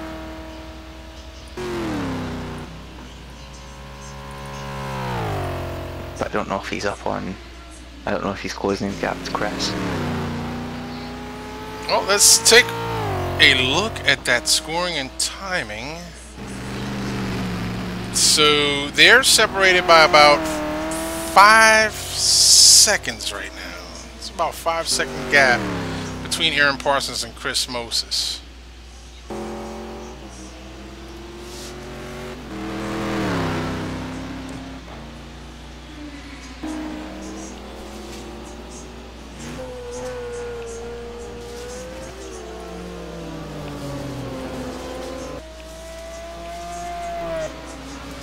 So, just looking for some action out on the track right now. Doesn't seem to be much. It's a pretty drab race right now. Everybody's doing their own thing, just trying to survive till the end of the race. Yeah. It happens a lot towards the end of long races where absolutely nothing happens on track. Yeah, you're not kidding, man. And that is like, okay, put me to sleep now type of racing. Well, it's difficult to broadcast, right? There's only so much that you could say about one person in 3 hours and before it becomes repetitive. Yeah. Somebody, anybody give us something to broadcast on. I mean, yeah, everything is like just so spread out.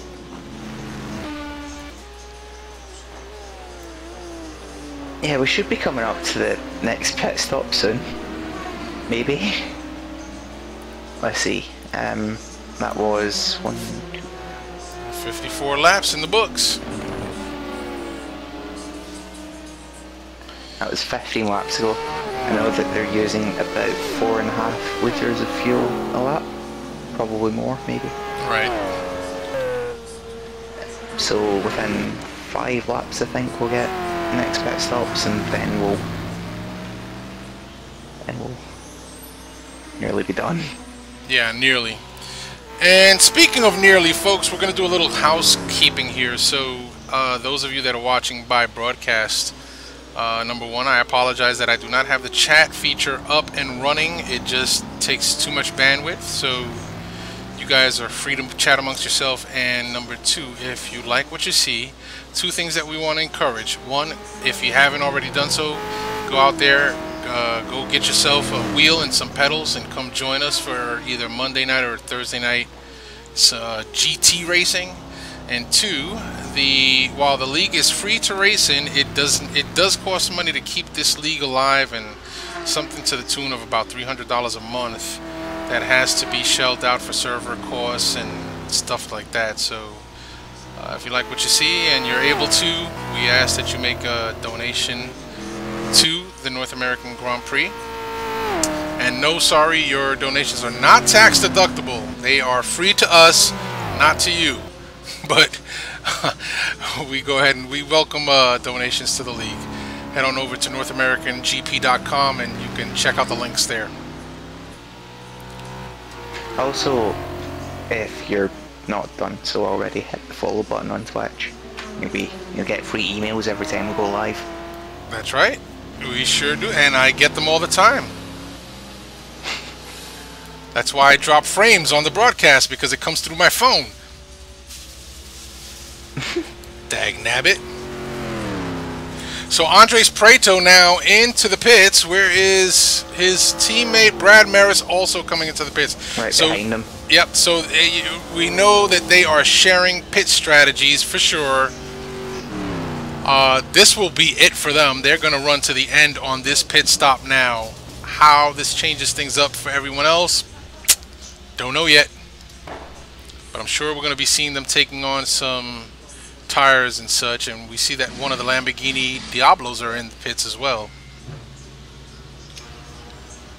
Yeah, 21 laps to go.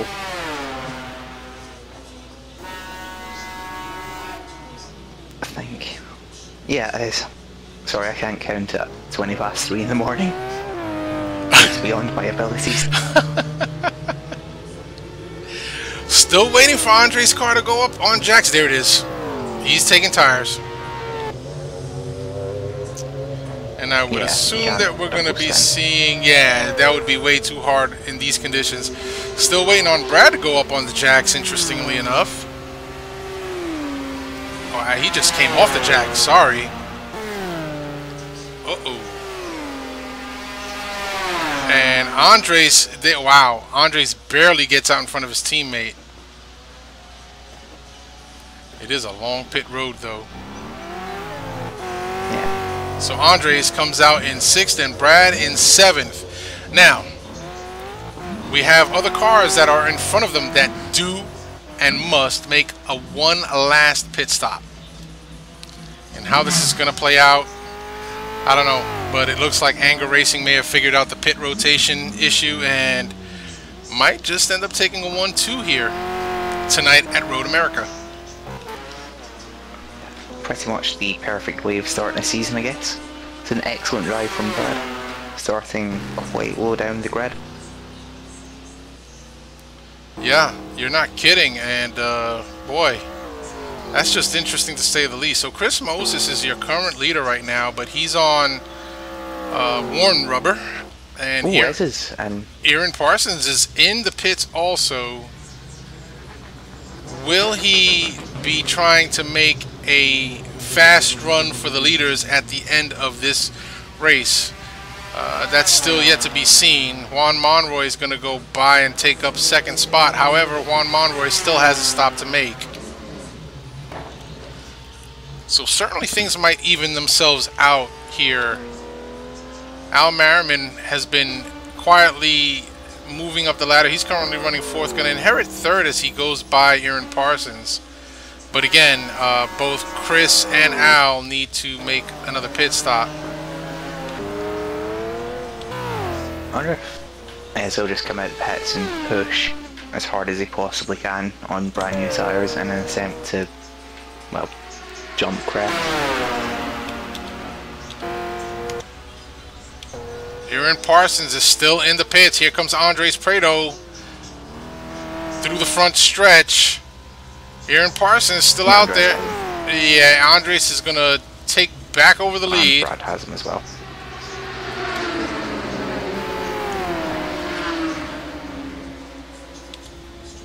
So Aaron Parsons now gets underway.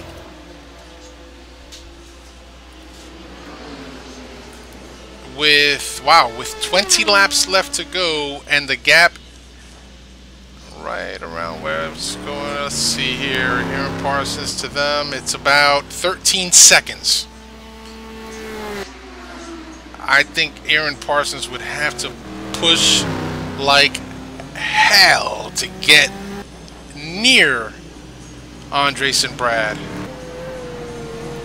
No, it's more to get ahead of Chris. I think Andres and Brad have this wrapped up and tied in string. Yeah, I think so. So Chris Mose is still out there, Juan Monroy's still out, and Al Merriman's still out. So is Salem. And these four still have yet to pit.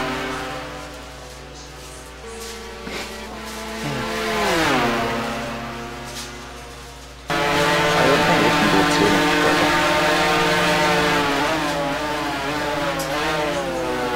That's all.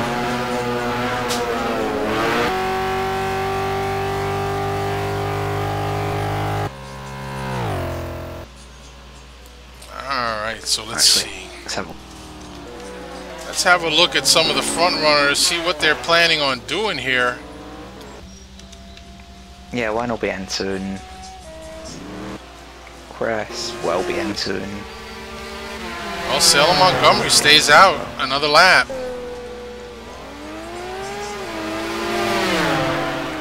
Woo! Salem Montgomery threads the needle coming down the front straight, but he takes it wide and into the gravel. Made a mess of that corner. Yeah, so that hard work that he was just doing kind of went to naught.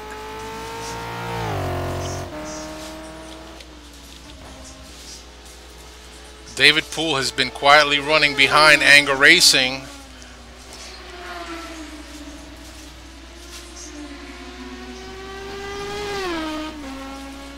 Just taking a look at David Poole's times.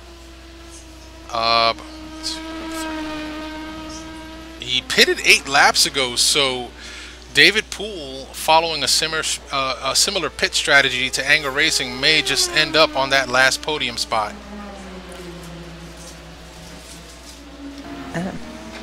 It'd need to be an incredibly quick pit stop, but maybe. Well, I'm just saying that. Well, we got. Let me see. We have Chris Moses out in front.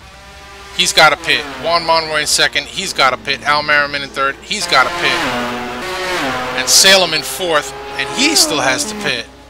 Then you've got Andres in fifth, Brad, and David Poole.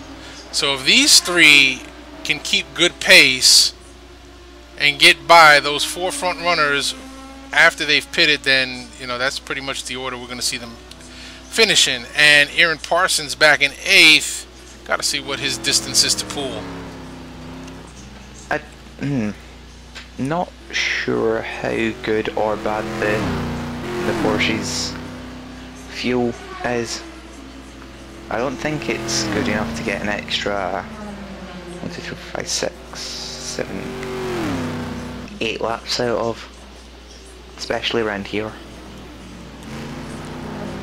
So you're thinking Poole's gonna have to make another pit stop? Yeah, I think so. 28 laps? So you're saying that he can't get 29 laps out of 1 full tank? That'd be interesting to see. That's what I think, yeah. If he proves me wrong, then yeah, that's brilliantly done. Right. So Chris Moses stays out, Juan Monroy stays out, Merriman stays out, Montgomery stays out. And at that, Andres Prieto is not that far behind Salem Montgomery Jr. There's about a 7-second gap there. That's it. Moses is in the pits. Yeah, Chris is in. And wonder if Monroy will follow. Oh, Monroy is on the front stretch. He does not dip to the inside, so it looks like he's going to stay out. But then again, that's been his method of operations all night. He's inherited the lead. This is his third time inheriting the lead tonight.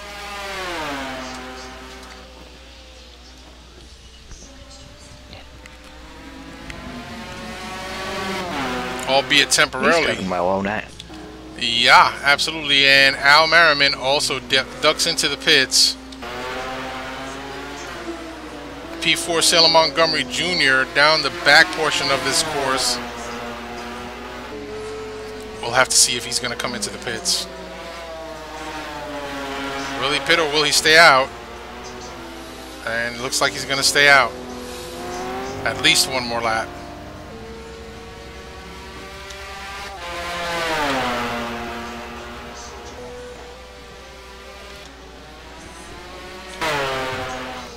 So, Team Columbia, what is it, Newies? Is it or the Vintage? Vintage, I think. Okay, so Salem and one. Now, we all know Salem is not Colombian, okay? Yeah, he is not Colombian. No, he just got a fake passport. He's got a fake passport, and he's probably got a big old mustache on his picture. No. We don't fill stereotypes here in any. Wait. Oh, just so that you folks watching on the broadcast understand this, the opinions expressed on this show do not necessarily reflect the opinions of the North American Grand Prix. These are my opinions and my opinions only, and I have the right to state just about anything I want on the broadcast. Thank you very much. There's the disclaimer. I think I'm going to work that into the closing credits video, as you know, the scrolling credits that go up at the end of the broadcast. In the, the fine print. Fair enough. Or are you going to have it in tiny print as well? Yep.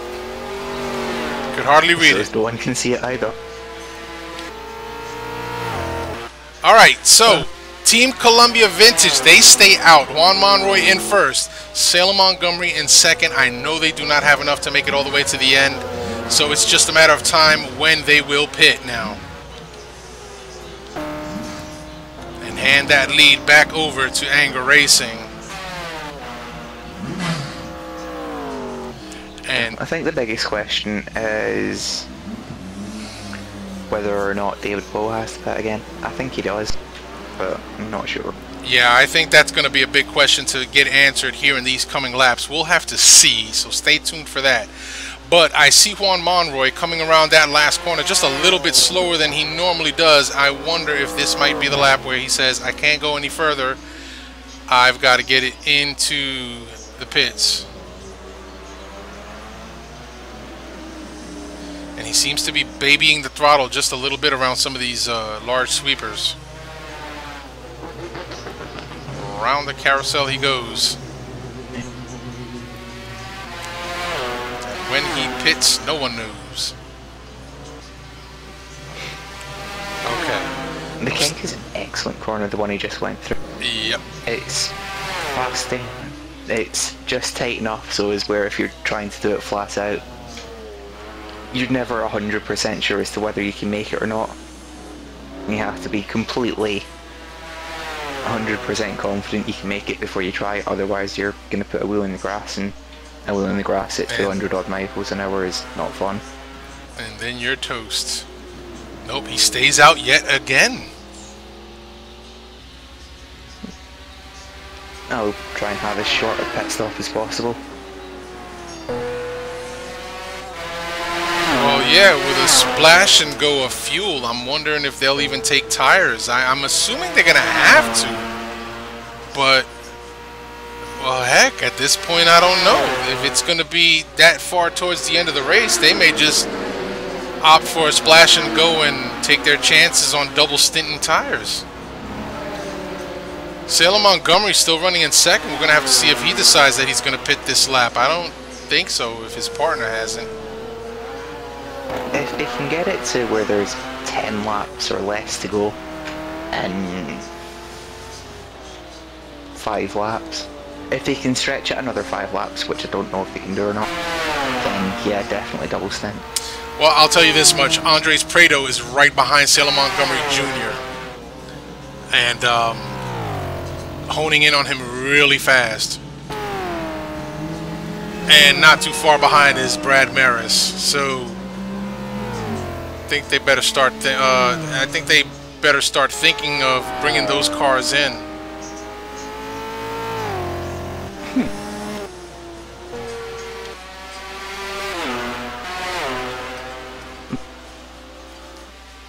It's just an pit stop up here, just driving through the pit lane is like 40 odd seconds long. It's ridiculous. Yeah, it's a very long pit lane, I know. So Juan Monroy into Canada corner. Will he bring it into the pits?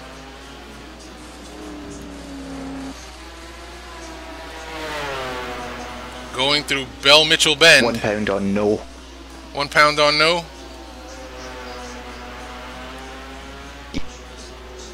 Yeah, you sure won that bet. He is staying out. Wow.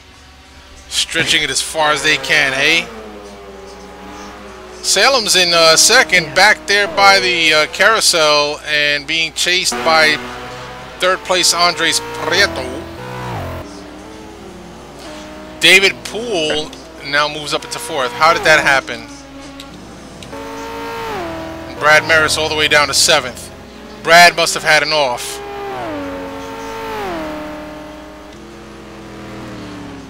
Right. I think Quan will have to be in either this lap or next lap. Because he's done 20 laps on I'm sorry, stand. never mind. Timing and screwing got screwed up. Timing and scoring got screwed up. I said timing and screwing got screwed up. Timing and scoring got screwed up because it showed Brad Maris back in seventh and now he's back up to fourth, so he pulled a rabbit out of his hat. Sorry about that, folks. Brad side by side with back marker. Back marker lets him go. Dipping the thank you lights. Alright, so let's move up to P3 Andres Prieto. Prieto still chasing down Salem Montgomery. Salem apparently still able to hold off a hard charging Andres Prieto. So it begs to wonder, are those Ferrari F40 tires really that worn out? Probably not. 20 laps around here at 1 and a bit wear a lap. I'm going to be about 25, 26-ish. Yeah. And the tyres really lose grip after 20. Yeah, they sure Always. do. Interestingly enough, the Corvette that we're driving for the GT2 season was able to maintain cool tires, and I ran softs that entire 2-hour race, both front and back, and the car felt great throughout all 3 stints. Well, I had the cars, at least for me, I had the car set up that it just was not generating a lot of tire wear. I can't drive and not generate heat in my tires. Well, no, it was generating heat. They were at their optimal temperatures, which in Fahrenheit is between 170, 180 degrees. And I think when I came into the pits, each time the wear was at about 12 or 13 on each tire. And still very drivable. I love the Michelins. In the dry anyway. Yeah, at the end of my stints I had, well, the end of the second stint when I double stinted, I did 14 laps on that set. I had 22 wear. Oh wow. On Dunlop. It was great fun. Yeah, you see 22 wear, I don't think I could drive at that point. It was faster than changing tires at the second stop because I only used 4 more laps. Right. So we're on board with, we're looking at Andres Prieto, who is now pulled up right behind Salem Montgomery Jr. Now, Juan Monroy is still out front. We're going to take a look at what he does here.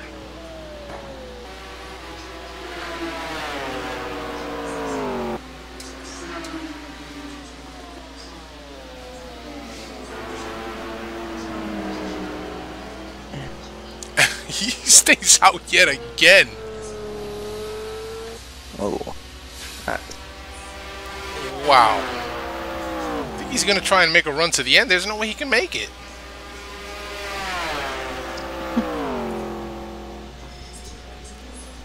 His last pit stop.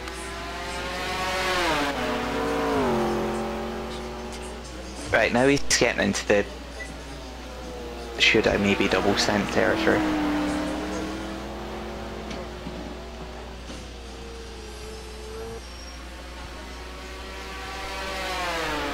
All the 10 laps around this track still 20 odd minutes. Well, his last pit stop was 23 laps ago. We're running on lap 65 of 77. He's not making it to the end. Not on those, not with the fuel anyway.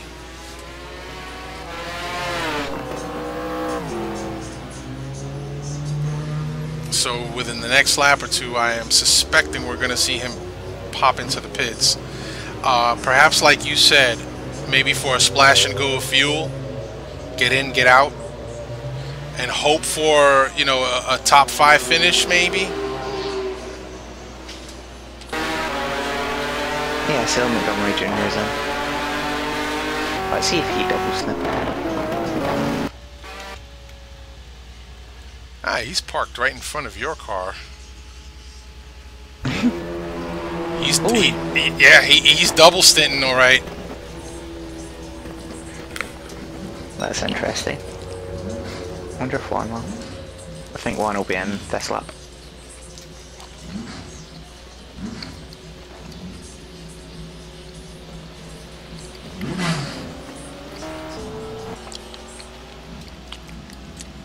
And there's Monboy. Whoa, he tries to get it slowed down. That was probably a bit over aggressive into the pits. Yeah, I'm hoping that he doesn't get penalized for that. Yeah. Right, Andres will take the lead. Brad will definitely get second.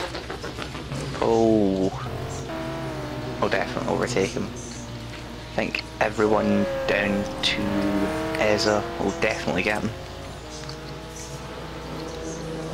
Probably Salem maybe as well. Well, we're gonna have to see. So here comes Andres. He'll get the lead. Juan Monroy double stints as Brad Maris now coming down that front straightaway. Juan Monroy gets out in third.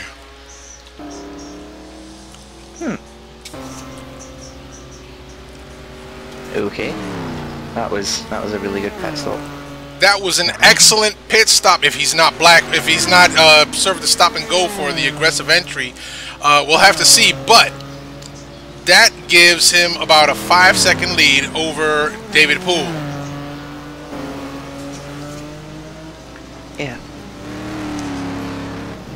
Now it's whether Chris Moses is right on the back of David Poole. Like 100% completely on the back. Yep, we're on board with that race right now. This is it. This is the battle to the end.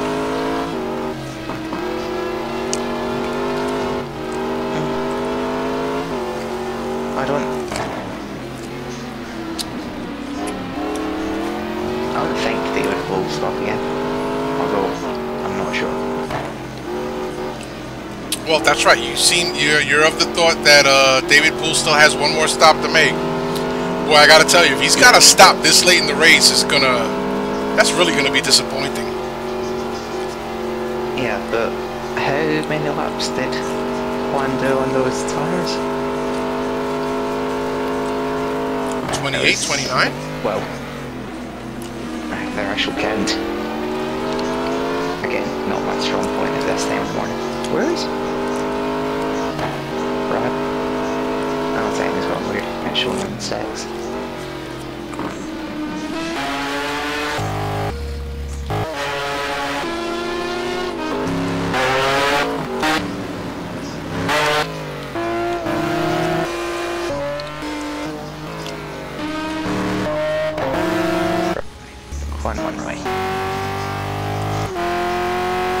For a second there, I didn't see Brad Maris on my timing and scoring, and thought we lost him.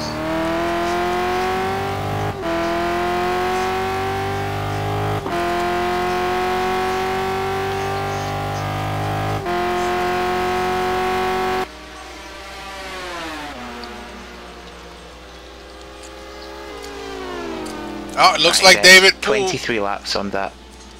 Okay. David Poole letting Chris Moses by.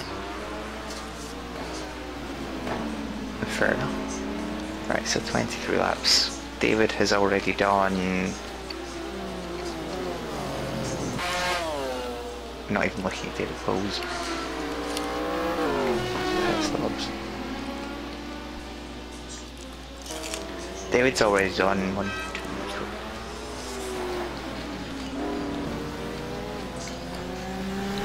3. 16. Yeah, David Poole definitely has to pit again.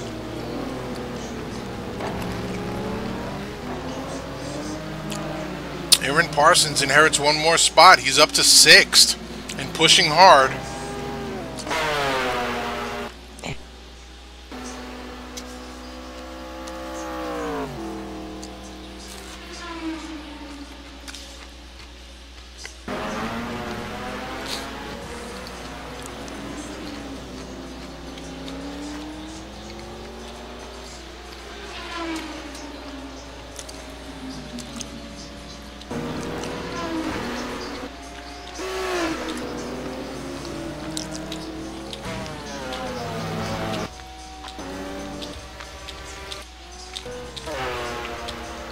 Eric, is that noise? What noise is that? Oh, your mic was open. Oh, I'm You sorry. sound like you're eating something. Oh, I'm sorry. It's not easy. Yeah. So after David Poole pits, he'll be out and going from one's pit stop time, which was about 50 seconds and 55 seconds all in all. Right. Who's 55 seconds behind David Poole? Him and Salem would be close, I think. Salem and Al Merriman would be where David Poole should come out round about. 68 laps in, 9 laps to go. It'll definitely double stint. Who's that, Poole? Yeah. Oh, we just... somebody dropped. Yeah, we sure did lose somebody.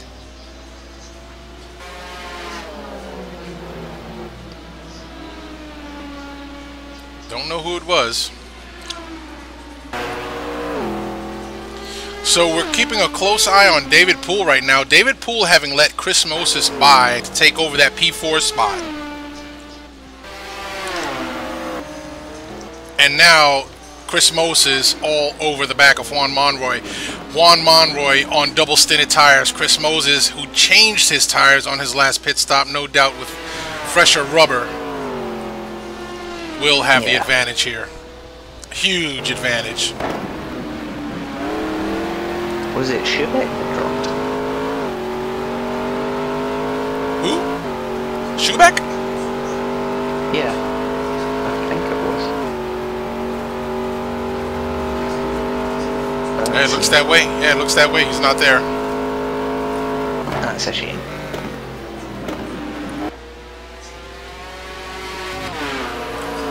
Sorry, Schubers. Right, so Or some of his, how quickly can Chris get past I don't know. Monroy? Some of his most intimate friends call him Shooby Dooby.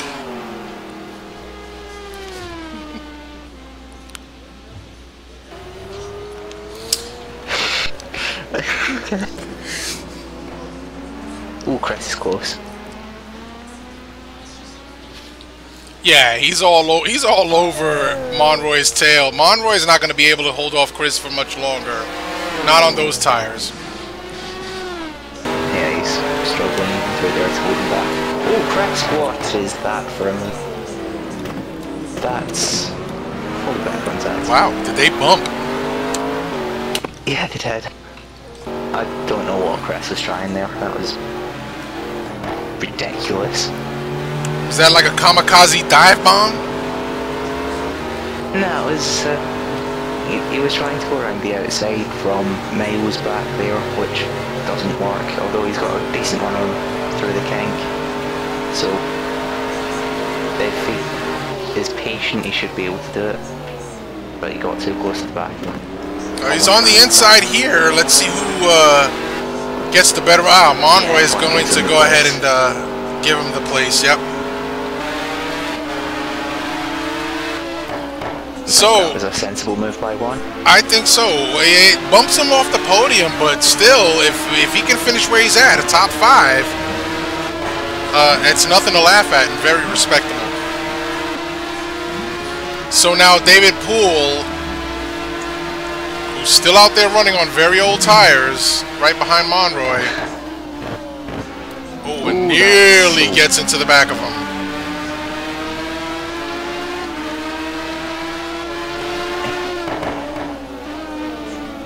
We need to jump on board the bumper cam here with David Poole.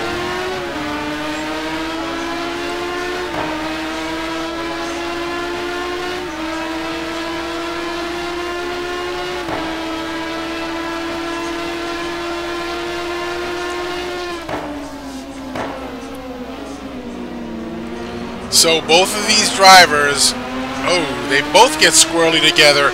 So P4, P5, Juan Monroy, David Poole, they are both on worn rubber, to say the least. Yeah. Both be driving on eggshells right now. Do what it feels like in the car. Like Yeah. you put your foot down and it'll just feel like sludge is happening at the back.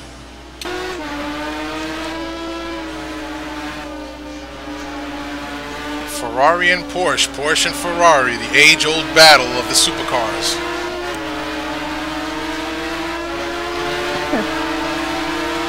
So, on the bumper cam with David Poole, he can read the Pirelli signs on the bumper of Juan Monroy's car. And he's going to take a look. Oh, he's going to take a look on the inside. Oh, and they touch. Juan Monroy says, I'm sorry. He slows it down, gives David Poole the spot. And says, all right, let's go at this again. I don't think Juan has any sort of grip to come back with. We're now on lap 71. I don't think. Oh, and as you said, into the pits. That's heartbreaking. That's disappointing. That is so disappointing. So, I don't see why he had to be so aggressive with Juan there then. I don't know, but here's the thing. We're running on lap 71. Aaron Parsons in P5 is also gaining on Juan Monroy. Mind you, Aaron Parsons on fresher rubber than Monroy is. Probably has a real shot here at finishing in 4th. Yeah. Right. David Poole and his Pepe is already away. He took a splash, and here comes Salem. Is he going to make it out before? Yes, he is. No. Yes, he is. Yeah, Salem's not going to be able to get him. Is what I meant there. Wait, Salem in 7th. Yeah, no, David Poole is out before Salem. Yeah. So now it's between Eza and Juan for 4th. And that should be the positions for the entire field. Yeah, pretty much, because Andres Prieto's got a commanding lead out in 1st. We're taking a look at him as he comes through Bill Mitchell Bend and into turn 14 to take that front straightaway again. And his teammate Brad Maris running comfortably in 2nd. It's one way of starting the championship. That it is, a 1-2 punch. A win and a 1-2. Yes, it is.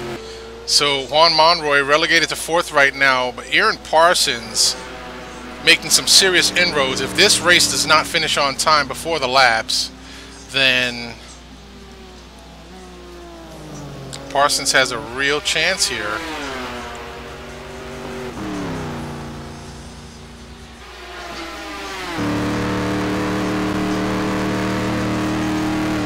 Parsons I don't even remember what time this race started at. Parsons posting up a 2 flat .76.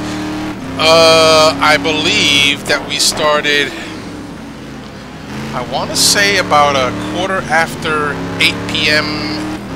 New York time. So about 20 minutes shy of 3 hours at this point. Excellent. Which is where we anticipated in dry weather, in full dry weather, we would finish. So we're close to it. It'll still finish on laps, like you said. The first stint was about 5-6 seconds off the pace. Right.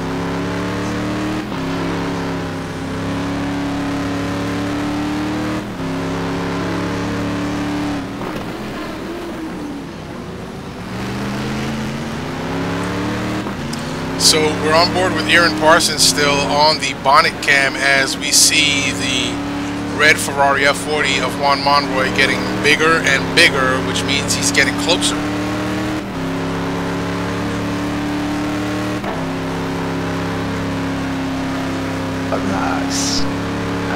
That's the closest battle on track. Yeah, it is, and these guys are gonna enter a heated battle, I'd say within the next lap here, as Aaron Parsons gets a little sideways coming out of that corner. He's got to keep it under control, and he seems to have been battling with that here tonight. Yeah.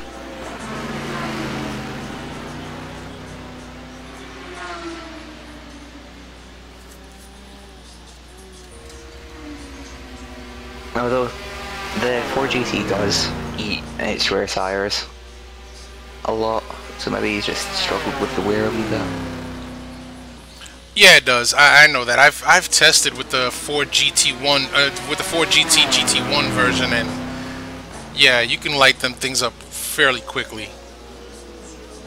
Yeah, it's. But there's no denying that that gap is shortening. It's also because it's like really good and really tight twisty stuff. It loses its main sort of advantage compared to the other cars the further into stint you go. Ooh, Monroy's wide. Oh, Monroy's wide. He's gonna give it over to Parsons. He gave it up. Right. I think that's our possessions for tonight. Yeah, I mean, probably not the way Parsons wanted to get that position, but you know what? At this stage of the race, I'm pretty sure he's just saying, I'll take it. Yeah, we've got 18 people left out of 20 odd that started.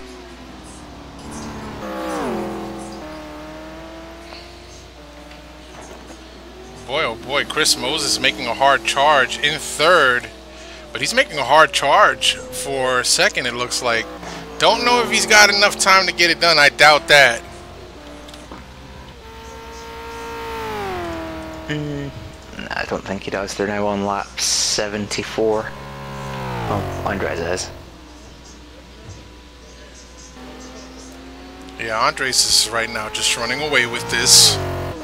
Establishing an early lead in the season, Anger Racing, and a 1-2 in terms of the driver championship. So, gonna be a hard, tough act to follow. Yeah, Andres at the next round will have 40 kilos, Brad will have 30, Chris will have 20, and Aaron scores the most points without guessing any weight. Which you're reasonably good with. Yeah, and let's see here. Boy, the next round is at Zhuhai. No, not a fan of that track at all. Nor am I. Although it's an excellent track to watch on a broadcast. That it or is. take part in. If you were watching this and felt like you wanted to join. How's that for a segue? There you go.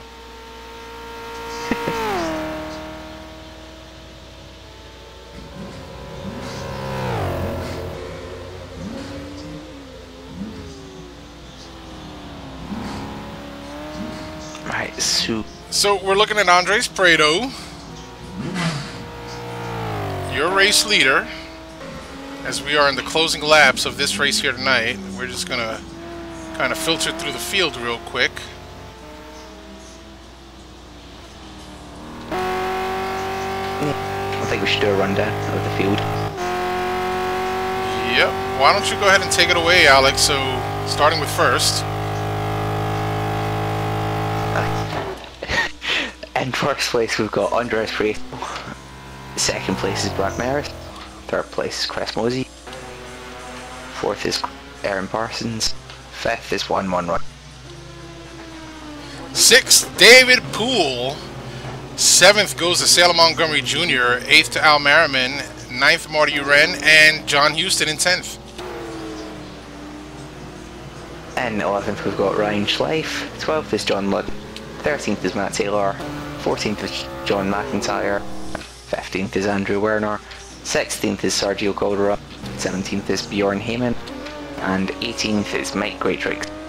So, and that's your running order. Yeah, 18 running cars out of 25. Wow, we've lost, what is that, 8? That's a lot. Yeah. It's quite a few. It is quite a few, considering that we started with 25, and it's not a really tough track per se. To say, you know, okay, we're going to lose this many drivers on a track like Road America. It's not that tough a track. Yeah. There's one mechanic where you can have like an absolutely colossal accident, but nobody's had any big ones. Other than Salem, who gave the wall a good scene to.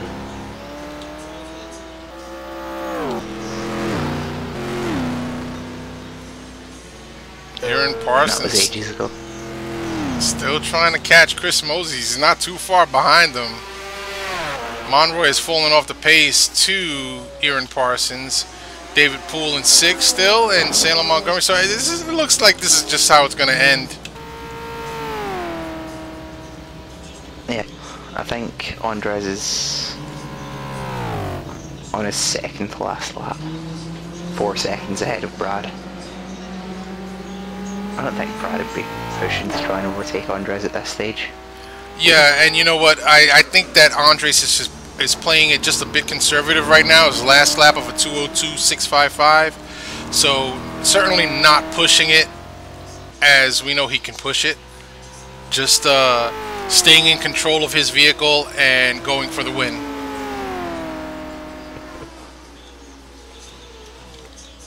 If you're in the lead of a race, there is no point in pushing at the end, especially if you've got a comfortable gap. Yeah, not at all. I mean, Brad Maris has made has bested Andres' last lap time by 2 seconds.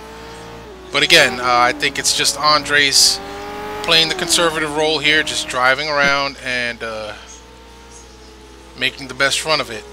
Oh, it's 1.7 seconds now. I wonder if Andres has maybe underfilled it. Maybe. Oh, you're thinking fuel conservation, hey? Oh, it was 4 seconds at the start of this lap.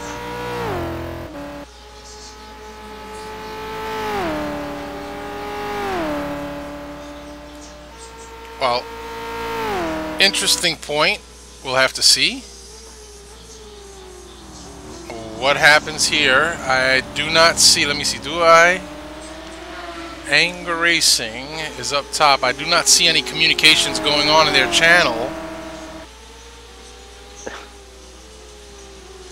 So, Brad, they're just going for some sort of photo finish or something. I think you may be right. It's just, here it is. I think this is the last lap.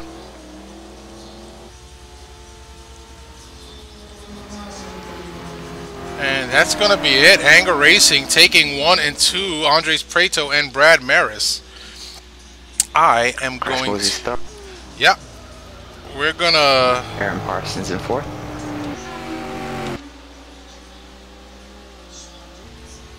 Juan Monroy 5th. David Bull come round in 6th, eventually. Bjorn Heyman finishes 17th.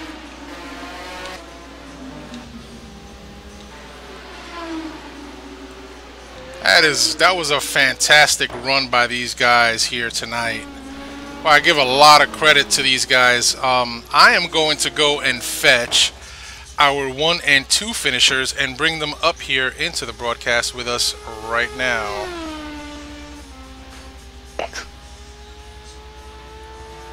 Yeah, David Cole 6th, Salem Mulby 7th.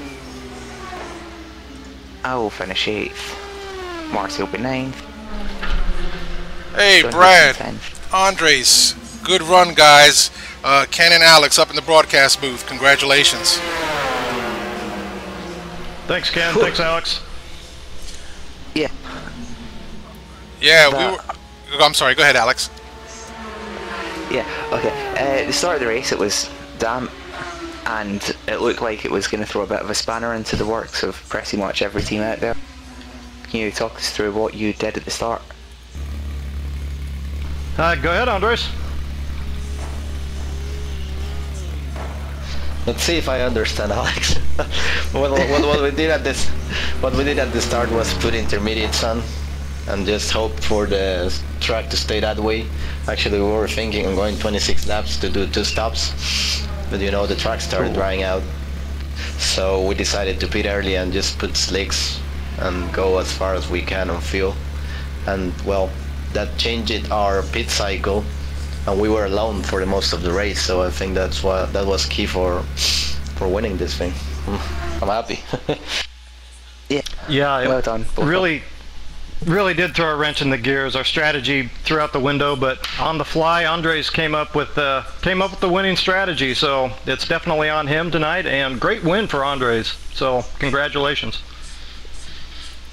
And congratulations to you both for the 1-2 finish. It's not a bad way to start a season.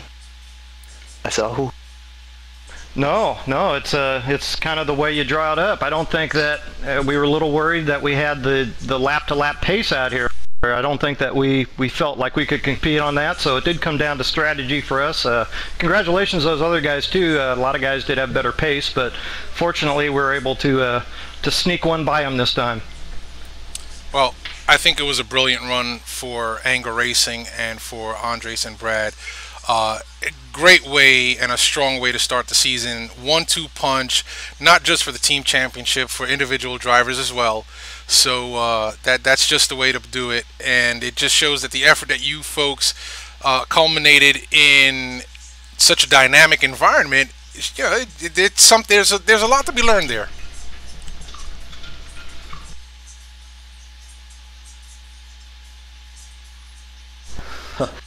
Well, it was fun to drive this race, and well, it's been a long time since we have a 1-2, so it was awesome. And me too, it's been a long time since I win, so nice to be back on the P1. Yeah, certainly is. So, Alex, any more questions or closing comments for our winners here? Not really, other than well done, guys. That was well drafted. Yep. Thanks, Alex. Thanks, Kim.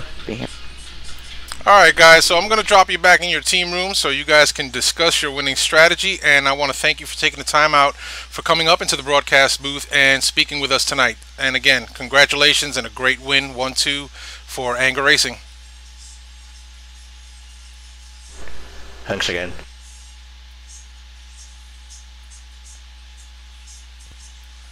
Okay, and for Alex White, I am Ken Rodriguez, and for the North American Grand Prix, we want to thank everybody for joining us here tonight for our 3-hour feature race to open up Season 24 GT1 Thursday Night Racing. And we'll do it again next week from Zhuhai. So good night, everybody. See you guys.